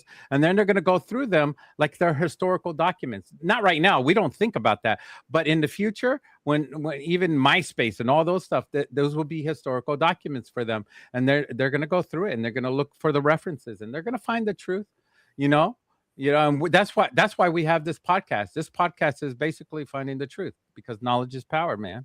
That's why we always do that. Power. I agree. That's why I try to give it to the regular people, because that's the ones, the non-elites is the ones that I hope to inspire. Yes. And so this picture right here, the art I made, is to explain the movement of pottery from China to Siberia, and then how I think, and this shows the DNA too of N1A female, and how N1A ends up in central Turkey, and it goes all the way to Europe, and is also in Kazakhstan, and I think moved by way of the migrations from Siberia and through Kazakhstan, both down into the Middle East and into Europe. And then I show also where Göbekli Tepe is, and then where the first pottery in central, which later these people have the same DNA that goes to Alicehoik and a Çatalhöyük. And so there's a migration of ideas. And if you look at the house structures, you can see there's a similarity in how they're doing their house structures. They're not the only ones in the area doing this, but once again, that just shows that a lot of these are sharing ideas. And then I showed that Çatalhöyük, we know for a fact, with N1A female, goes into Europe and is like the majority of Europe's introduction of N1A female with pottery. So all of these have N1A, and all of them have pottery female, as we were talking about who does the pottery. And then here's another map that kind of shows that, and I show which ones went male DNA, which were that before was the female DNA, because I try to show both things so you can grasp they're still kind of doing the same thing, and probably who they went with, because females in a sense, or males, are not always going by themselves. They're going as a group and taking the ideas with them. And so this is the male one, and it shows the times and the areas they went, and it shows where they ended up, and that's almost the same place the pottery ends up. It's both the ones that went with R1A took pottery from Siberia, and then R2A ends up that area makes pottery also, which is at 9,000 the pottery, which is the first in that area with the Jom or whatever it is, or can't remember now the name, but anyway, so yeah, Jarmo pottery. See, these are the oldest potteries, and look at where it is in Iraq, is almost near the Iranian border, and both these are on river systems. And so it just shows that this stuff, and this is why I've said that I think that it's very possible that these are influenced from Asia. So then this goes back to showing the Ubaid pottery and these other potteries in relation to each other. And also a lot of these have similarities as if they're interacting and trading. As you see, there's sometimes a little bit of overlap, showing that they are in the similar shared regions. It's not like they're all untouched. Each one of them, in a sense, have references,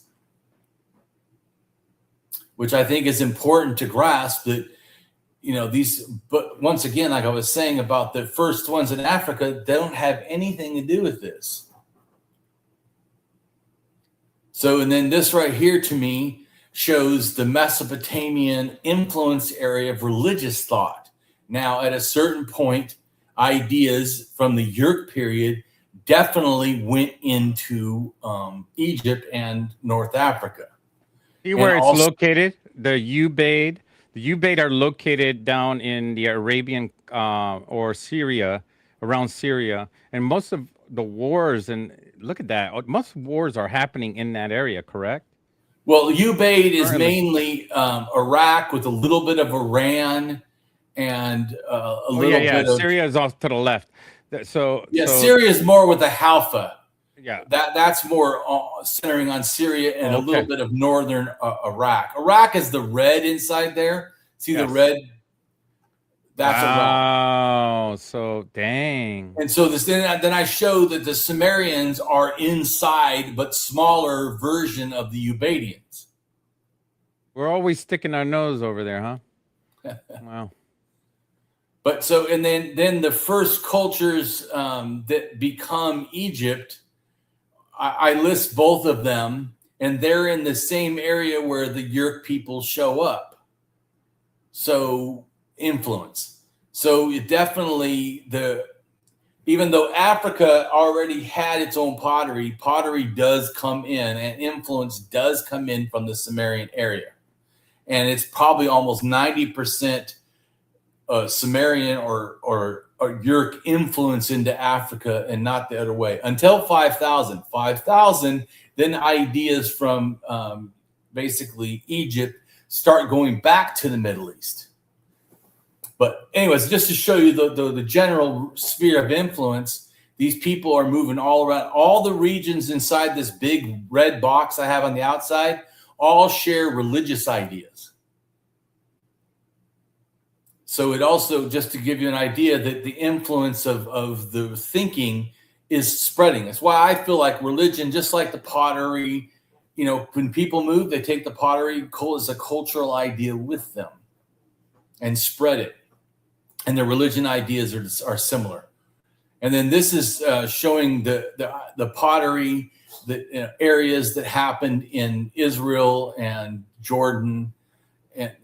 And this right here helps to understand how they were, in a sense, 3 different branches, but still, this is not relating to Africa, this particular early pottery that happened there.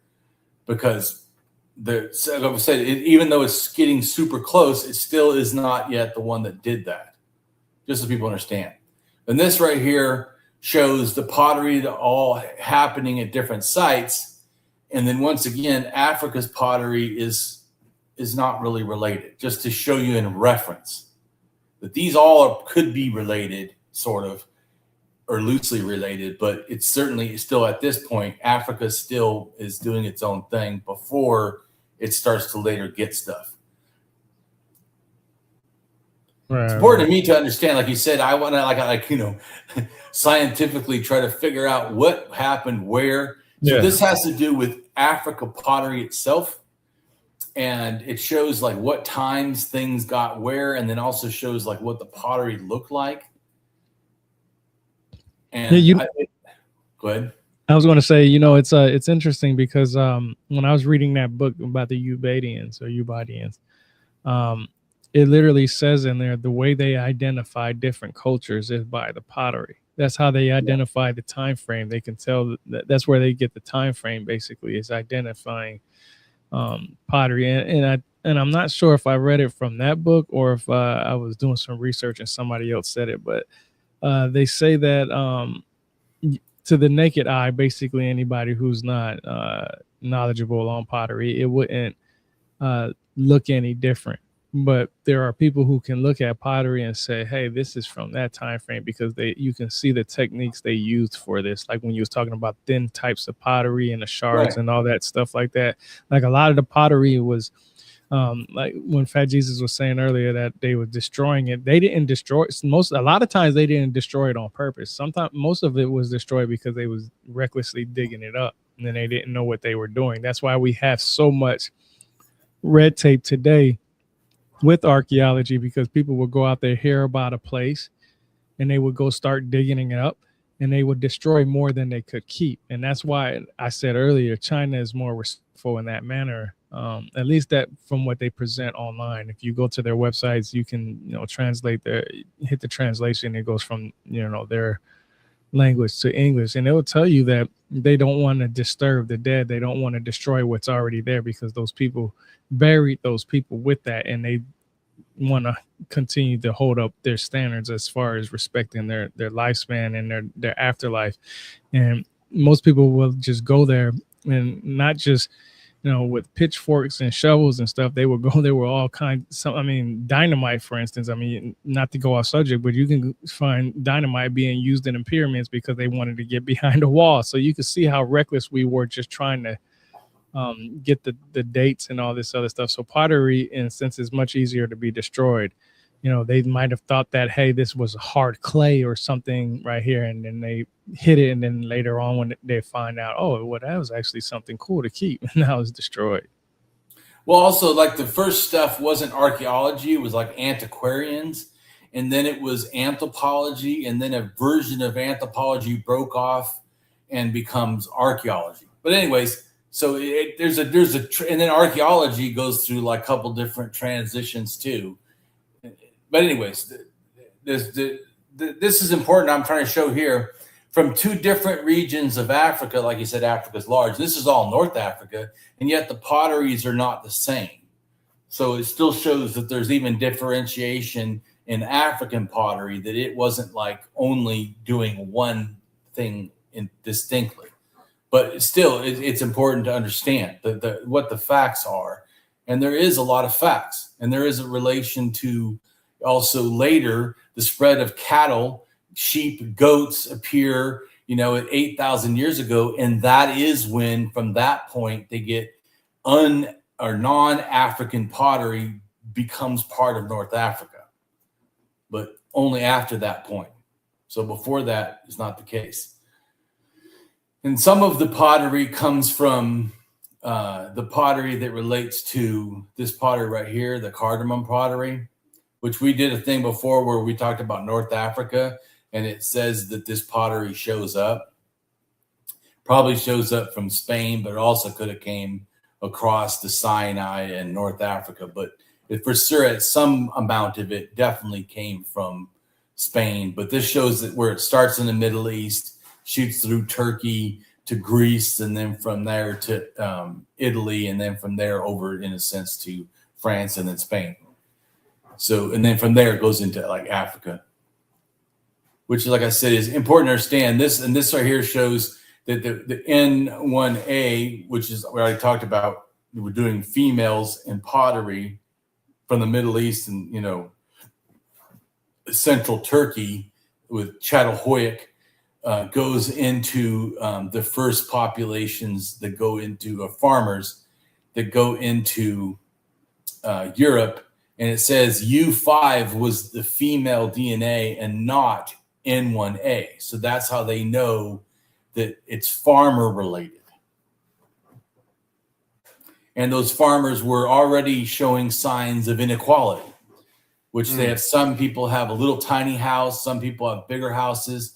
Some people have house and a fence with their own little area. And then some people, as it shows down here, have two fences where other people don't. So there already was an inequality spreading too with this stuff. Then this right here is another one that shows how nDNA spreads and where the pottery moved. So you can kind of understand how this stuff relates to each other. Because I like to figure out, and that's pretty much my stuff, because my goal wasn't to talk about the Ubaidians per se, but how we get before that. Yeah, before what you had kind of talked about. Not you for the people who just joined or joined in the middle of it. It was mostly me and Fat Jesus had a discussion. What I've learned from reading this book, and it was on the Ubaidians. And Damien actually hit me up and said, hey, I have a whole presentation for that. So that's how we got here was, and this is how information is supposed to be spread. I never made an absolute. I just shared what I've read. And you gave me a piece of information that helped me. I It was very interesting because, like I said, I read that book on reread the book on the Doggone Tribe, and I didn't catch it before, or at least it didn't catch my attention before. But when you had talked about it, and I did the discussion with about the Ubadians, I learned that pottery was in the sense created by women. I mean, it literally was, because of the simple fact that everybody had their roles back then. Everybody had their specific roles, and the role for a woman at that time, it wasn't that they was to create pottery. It was that they were doing something for their household, for their family, and they wanted to speed up the process of hardening up this clay or mud or whatever the case may be. And that's how we got pottery from some civilizations. And this was by accident. This is how inventions happen by accident. You're like, oh, I built this, I made this mud plate, but I needed to dry up real quick because I need to use it. My son or my husband or my wife or whoever the case may be broke it, and you got pissed off about it, and you was like, hey, well, I need some more real quick because dinner's coming up, so let me heat this up real quick. And now they got different things. And I have to harp on how dedicated you are to get into the origins of things. I mean, I've had 6 discussions with you now, 5 or 6 discussions with you, and we've had a couple with Fat Jesus jumped in later on in it, and you present your information to the point to where you want people to say, if somebody has a question, it's almost like you read all these questions and you said, hey, I'm gonna go find the answers for them. And that's what I basically did. People had a lot of questions, or they'll say something and I was like, oh, that's pretty interesting. Let me go look into this. And yes, ChatGPT and Grok helps me out because that's where most people are going to start. Just like with any search engine, you got a question, you go to Google or whatever search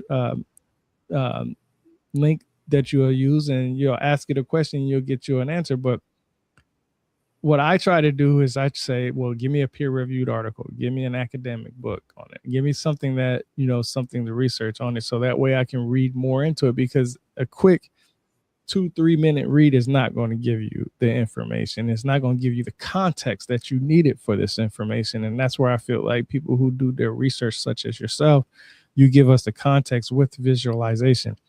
A lot of people aren't learners from mouth to ear type thing. A lot of people are learners from visual aids, so they'll see something and they'll visually remember it. Like when I said around 12,000 BC for Göbekli Tepe, or 12,000 years ago, I'm sorry, I say that because of the simple fact that that's an easy number for me to remember. But I know that it's around that time frame, which is anywhere from 11,000 to, some people even said 18,000, but 12,000 is my happy medium, because that's what I can get in a sense of, okay, that's the roundabout. And not every date that we are given is a precise date. It's a date that's given to us because of so many different reasons. I actually did a article on my website. I'm going to bring this up real quick because I think this is pretty interesting, on how one of the things we didn't talk about was how do we date this stuff, right?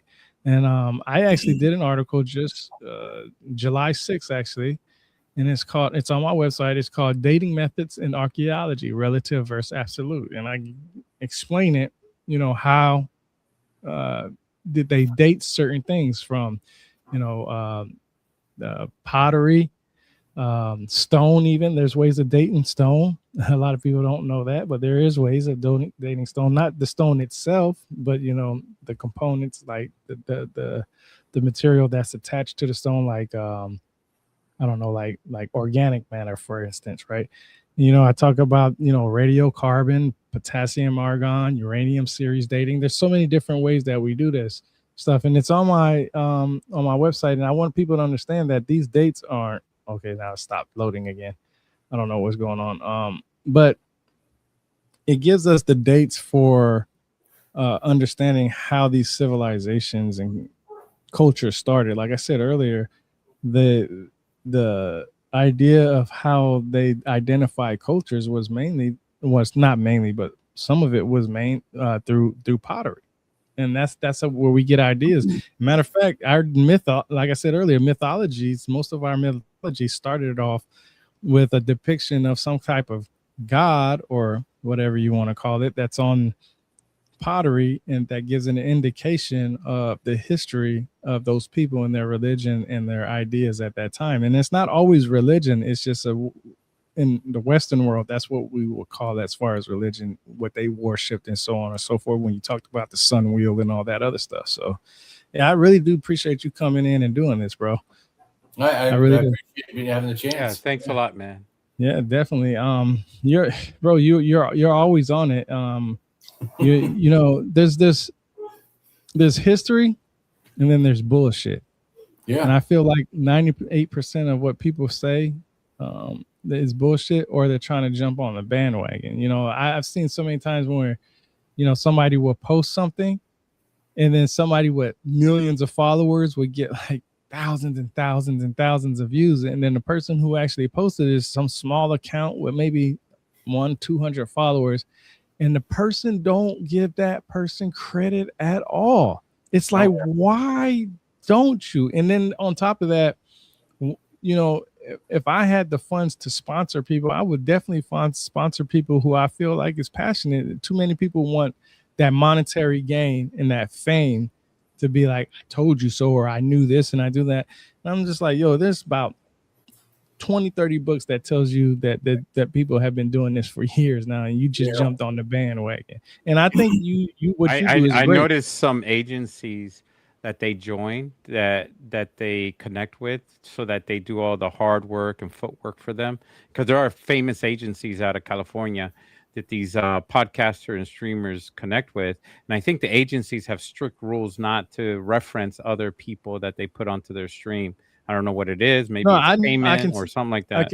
I can tell you from personal, because I pay attention to what people post. I know there are people out there who have been fired, let go, and they're contracted voided because they did something that went against their sponsor. And that's one thing that's a very sticky situation, is that most people who get sponsors, they have to stay in line with their sponsors' ideas. And most people who are doing this for monetary or fame, or you end up like Ye.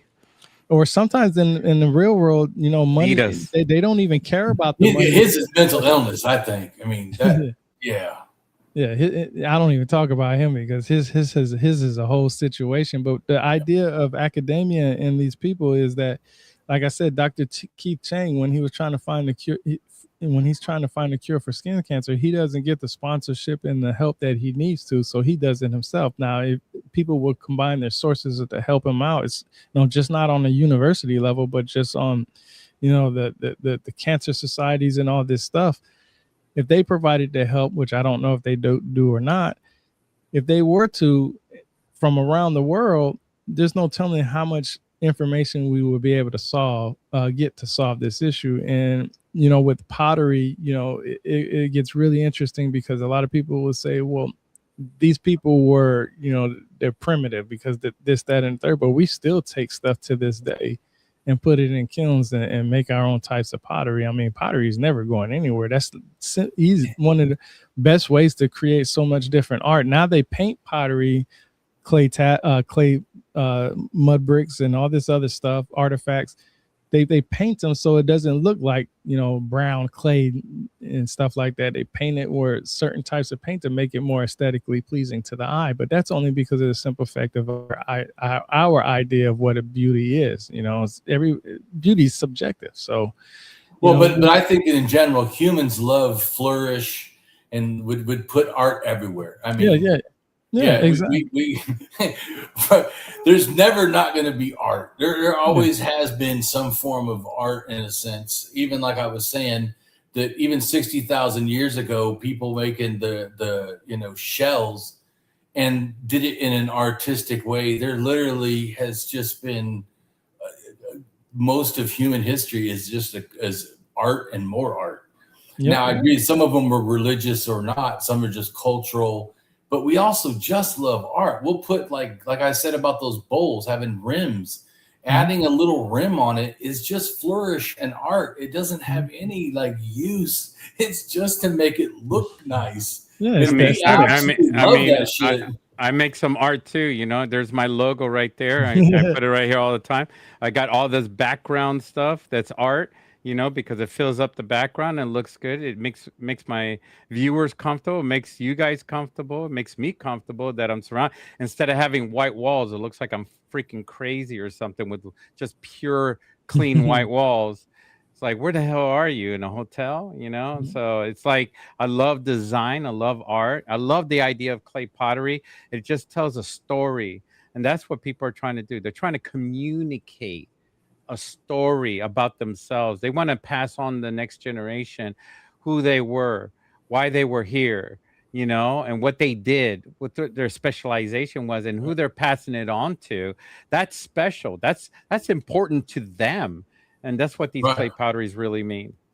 So speaking of art, I just shared a thing of Neanderthal art on or stones that were chosen or modified to look like human faces, and they're old. Right. Yeah, people have pre-human already were. It looks like the hills have eyes. Jesus. That's scary shit right there. Is that to scare off the people, or?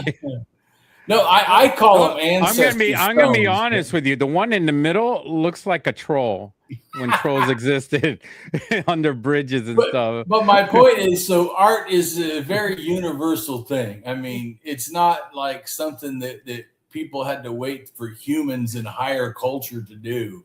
Art is like ingrained in the more, you know, developing mind.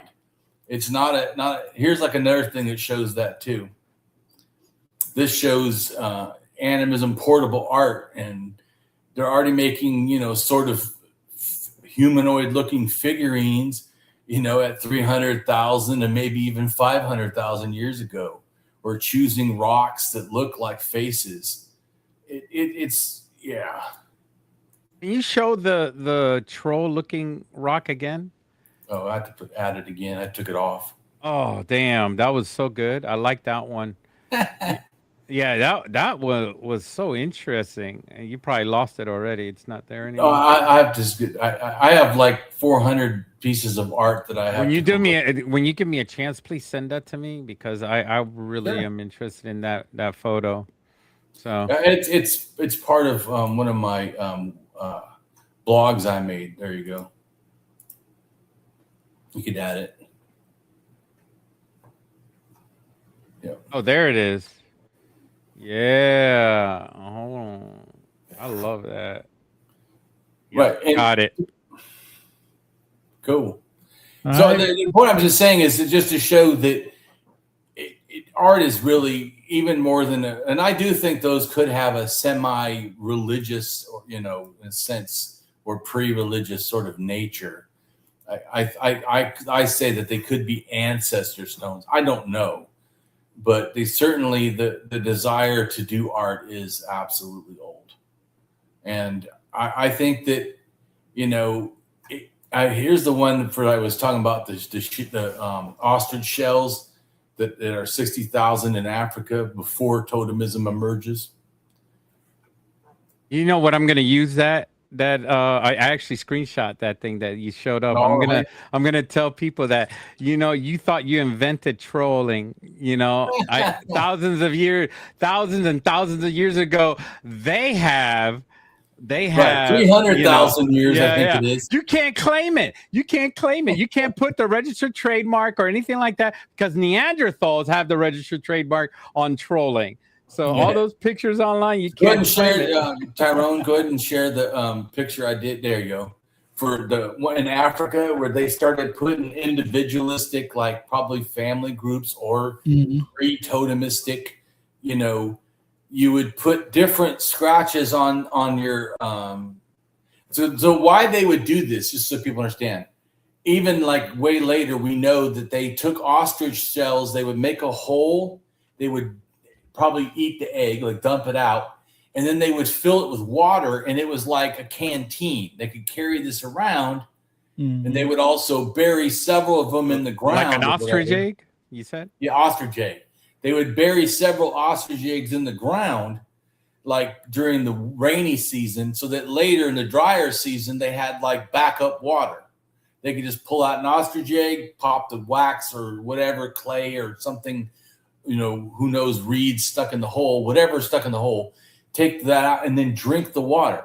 And it's believed that they were putting these personal engraved things so that you can tell whose ostrich eggs those were. Wow.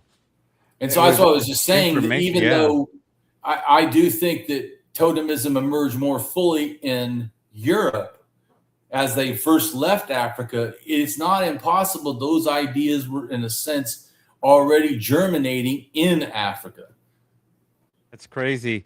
Can you imagine you're one of the later families and you're making a line? It says that looks like John Doe over there. You need to make a line across like that to signify that's your egg.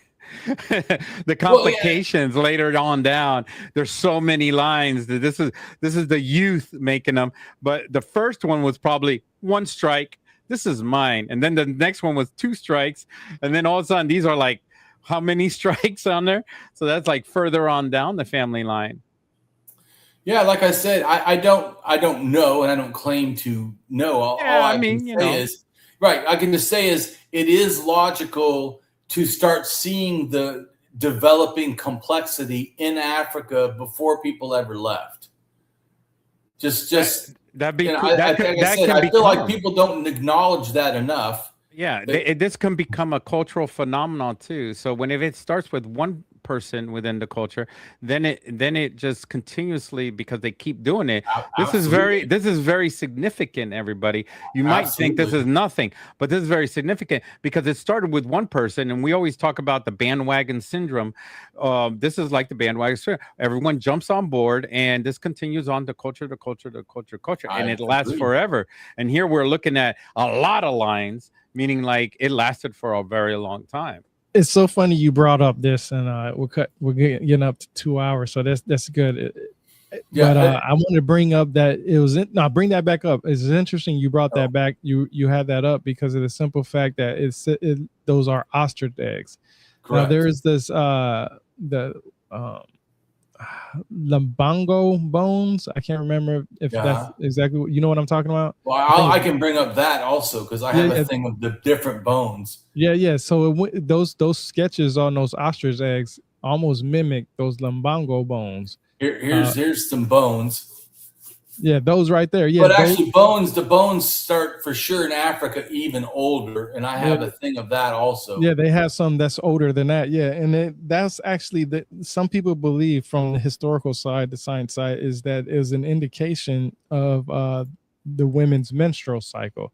Because they were able to line up with the moon and stuff like that, and they were able. That's how our calendars come to be. That's why me personally, I always say women were the first mathematicians because of the simple fact of their menstrual lining up with the moon. And if you look at agricultural history, the moon started off first, and then later the sun became prominent. It used to be. I also think it can relate to the Milky Way.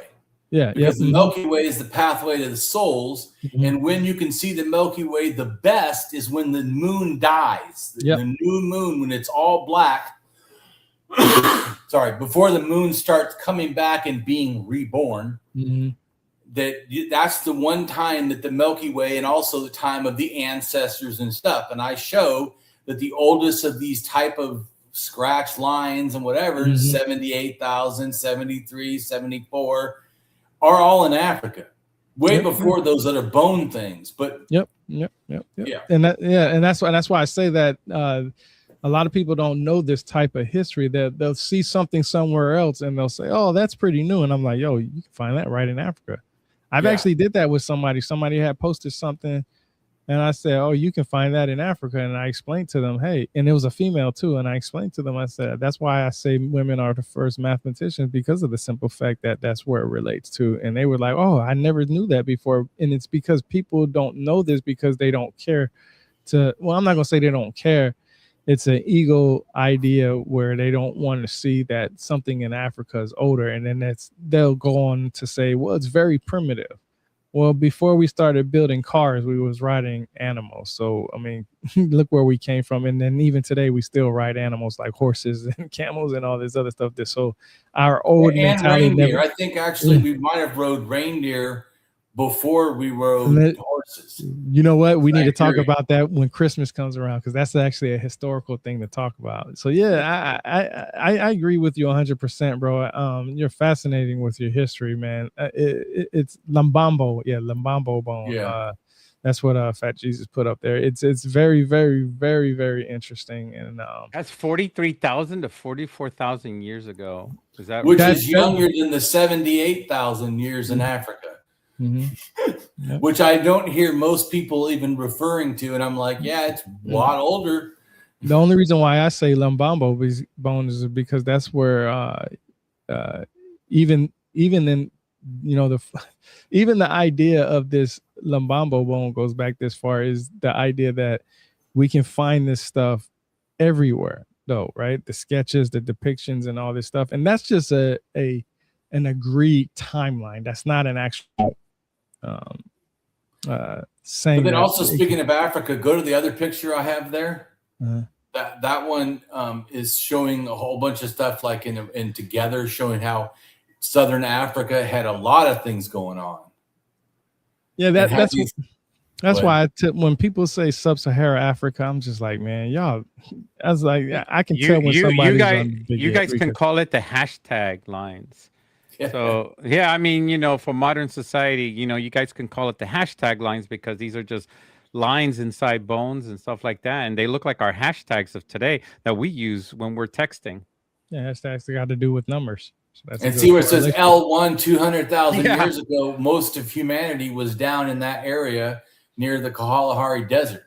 Yeah, which it wasn't a desert then at that time. It was green savanna. Just like the Sahara Desert wasn't correct. Wasn't desert. It was always it was all forestry and all that other stuff. Isn't it wild that the abacus is also like lines too? They have lines and rows, and they have it's perfect though. It's not like drawn, but the abacus, being a mathematical system, has the beads in it, and they use the beads to count, and each bead is like a line itself. So they count the system. It's an automated system, hand automated system compared to a drawing system of counting. So that could be even something that we need to look into, is that maybe it was a way for them to count.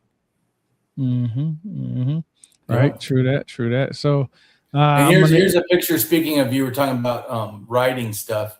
This shows Siberia and moose and elk, and they were already catching them. And later they were riding them for sure and using them to pull sleds. But also those are moose and stuff even that were done. But also there's even today, there's still people in Siberia that ride elk and reindeer. Yeah, the hell with that. Yeah, nope, that's not even on my bucket list. I seen the videos. No, I don't think you'll ever see a black person riding an elk. No Hispanic or black person is going to be riding that. Jesus Christ. Well, the first cowboys were Hispanics. The first cowboys were Hispanics and black slaves and black free people. So, and then it was later white people. More likely, you'll see us riding an elephant more so than an elk. I mean, I think elephants are a little bit, they're like gentle giants in a way. But, elks, oh my gosh, they're so unpredictable. So, well, it depends on how they're trained. I mean, it's like any animal. You can have a tiger and, can be a companion animal. I mean, it just depends on how you raise them. That's true, because I've seen the videos where people have raised baby deers. And the baby deers would grow up with the dogs. Have you guys seen those TikTok videos and stuff? They're not AI. They're actually deers that the mothers either passed away or something, and then they left behind. And so the people living out there in the middle of the wilderness, they raise the baby deers, and it's basically become part of the family. Right. But yeah. Well, I guess that's the end of the show. I really appreciate it, man. You wonderful job like always. I'm still not gonna ride a moose. We got another. We'll do another one in 2 weeks. Of course. I look like Santa actually want to give you guys a presentation on the Anunnaki and see what you guys know on it. I actually have a PowerPoint presentation on it, so maybe we could do that. So I'll end the stream, and then we'll have our side talk, and then we'll go from there. Anything else you guys want to say? That's it. Well, I just want to say that I don't agree that people that are African American or black could never ride stuff. I mean, you said that maybe, I would say that's like saying that black people can't swim. Just because they're not given an opportunity to swim in one area doesn't mean, like the first surfers, everyone thinks of Hawaii, but actually, I have on top of my head, I can't remember. It's either South Africa or West Africa are the first surfers. There's drawing evidence of it. So I think that culturally we're put into boxes and we think how we're taught. Mm-hmm. But the truth is I don't buy that. That's all depictions do play a big part of it. And that's why it's important to go to the pictures, because pictures were actually the first actually indicating of writing down or keeping records or annotations of what was going on around us. Yeah. Well, like I said, and just so people know, I don't try to use my knowledge against people as some kind of attack. Yeah. I believe in calling people in instead of like calling them out. Yeah. And so, and I have a heart of an educator. So my goal is not to be one up anybody or be better. I'm welcome for someone to challenge and show me a truth that I'm in error at as quickly as I'm willing to do to other people. I'm just saying, because some people are not. Some people they'll never admit to wrong, and that's not me. And I also some people love debunking people and showing them how they know more. I know a fuck ton, but I don't generally go around trying to use knowledge as a weapon. I want to use it as like a tool to educate. Sharp tongue. To give people, using the word. Yeah, so that the people can become empowered. Yeah. That's my goal. I think this is the one. Praise the Lord. Hallelujah.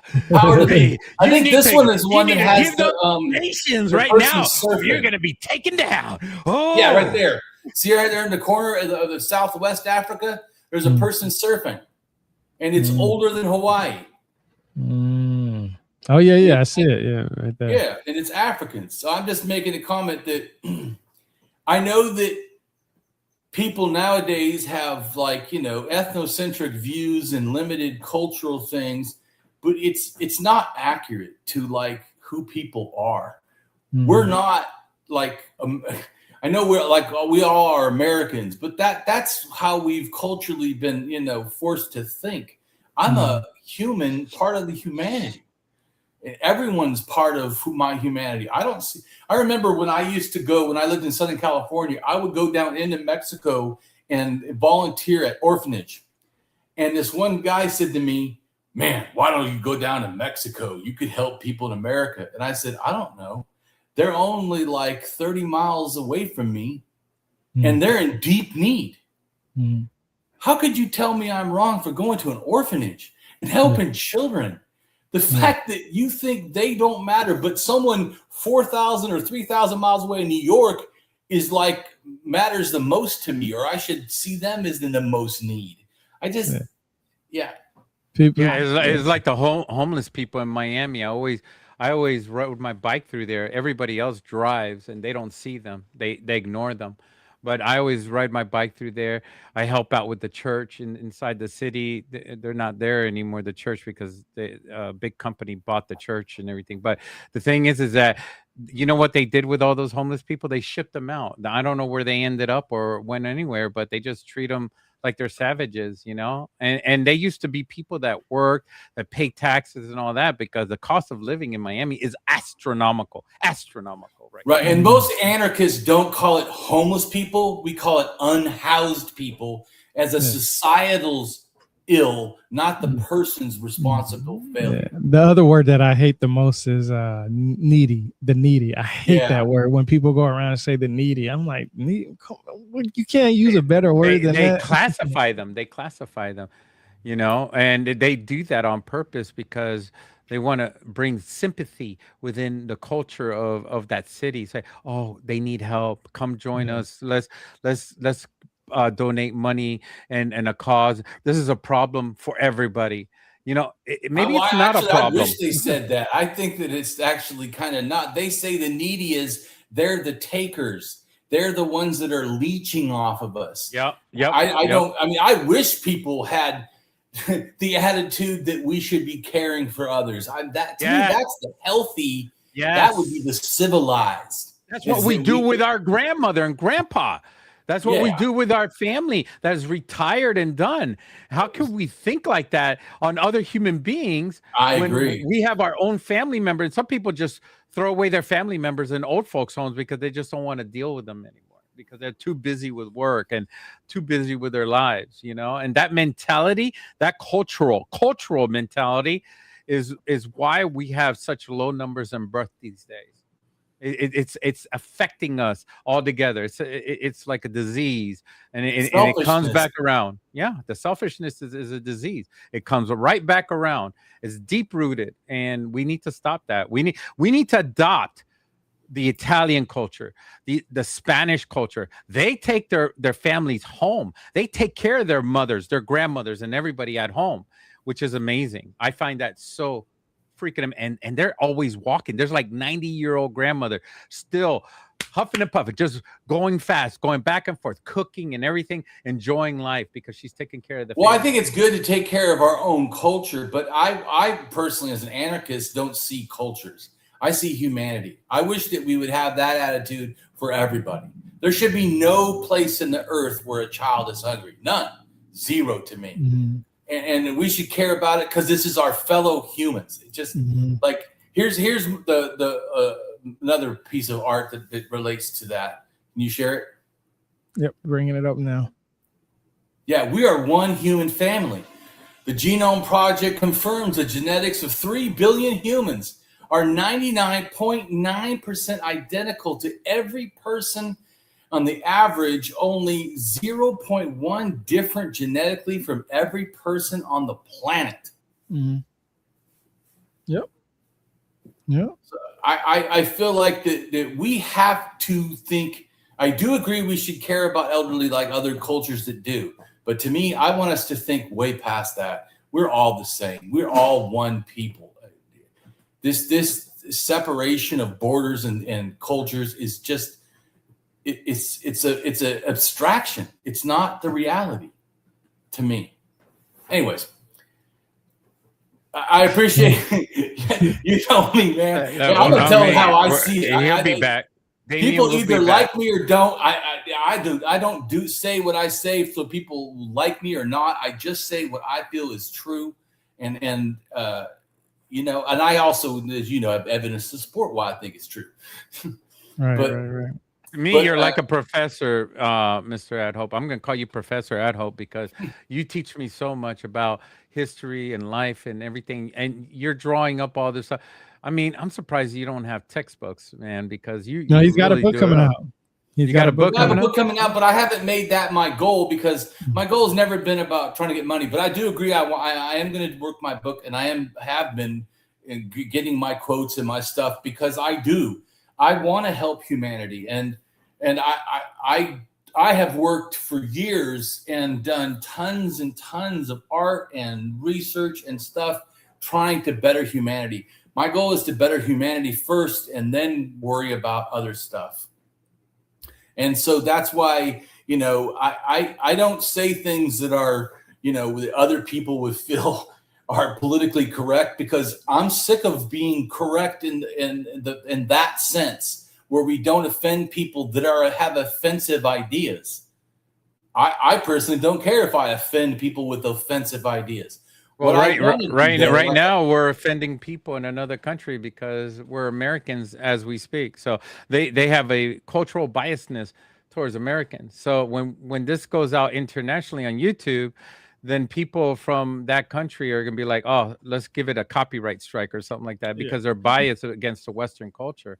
So Yeah. people will always be biased in some way. They will find something to be negative about because they hate they hate something about another culture or another Mhm. other people. They'll find something, dude. So I But mean, we can don't be the fight it. difference. Just be positive and active and share your thoughts. And in the future, a historian will pick it up, and they will decide whether it is the right thing or the wrong thing. Because all we can do is research and provide the information that we need to provide, so that we can give them the truth, the future generations, the truth. Yeah. Mm. I agree. Well, I appreciate coming on and sharing stuff with you guys. All right, Yes, man. sir. I appreciate it, bro. Like I always That's say, Damien Marie at Hope, everybody. Yeah. Please check him out. Go to his website if you need his website. Check out him in an X. He is an educator. He is the man. I mean, I will call him Professor at Hope because I have learned so much from him from every podcast we've been on. In fact, man, I mean, dude, he can. Oh wow, he can go to a university and teach everybody. So the man, this guy is it, man. He's the real deal. So go check him out. right on. Knowledge is power. Got a little hype now, can I let it die down? I remember days in the trench. Time to go hard in, time to go all in, time to get my all to this shit. Panamera maxed out, first class flights out Atlantic to Pacific, yeah, it's lit. All right.